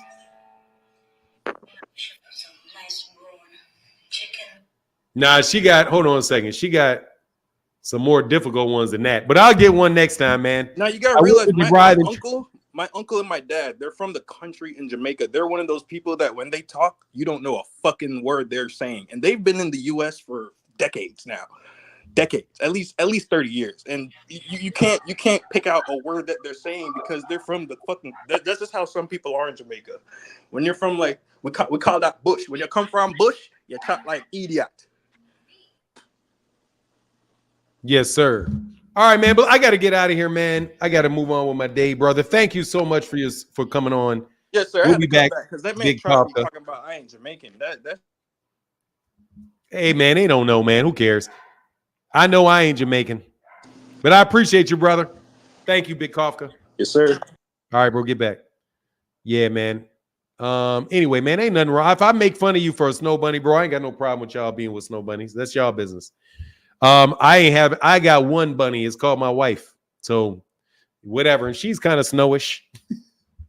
She got kind of snowish, not quite snow, maybe like a cloud. We can call people from the country of Nigeria bush people too. Nah, I don't be calling them bush people. But they are from the bush. There is the bush. They are literally bushes in Africa. That crap is wild as hell. The bush, dude, you can walk through the bush, man. You see right over the top of the bush, man. You will die quick in that bush because there could be a whole lion in that mug 5 feet from you and you won't see it. That animal can be 5 feet from you and you will not see that animal. But look, man, hey, thank y'all for your support. Oh, somebody did support today. Hey, my guy, support for the lurker. Love the channel. Thank you, bro. Thank you, man, for that $7 holler. That's I've never got a $7 holler before. I think that's the first person ever to support with $7. And Sway said, appreciate you, Martin. Dope content. Thank you, bro. And can everybody give applause to T. Orlando, one of the best sports and biggest trolls? Thank you, bro. Yeah. Martin, how long have you been married? I've been married 25 years, Terrell. 25 years. I've been married 25 years. I think I got married in 19. November will be my 26th anniversary in November, 26. So 25 I was 25 in November of 2023. We'll be 26. We'll be 26 years. We were born in 1998.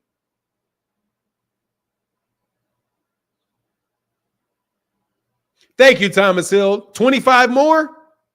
Yeah, that'd be nice for sure. Yeah, we got 25 years more. That means everybody was in good health and we're blessed. Yeah, I'll take 25 more with my wife. Well, I've been married. You've been married 21? Yeah, I've been married 25. 20, going on 26 years. Yeah, it is. But look, I'm going to get out of here. Much love to everybody in the chat, everybody in the super chat. Y'all have a wonderful day. And with that, I'm going to holler at y'all. Minyana. Deuces.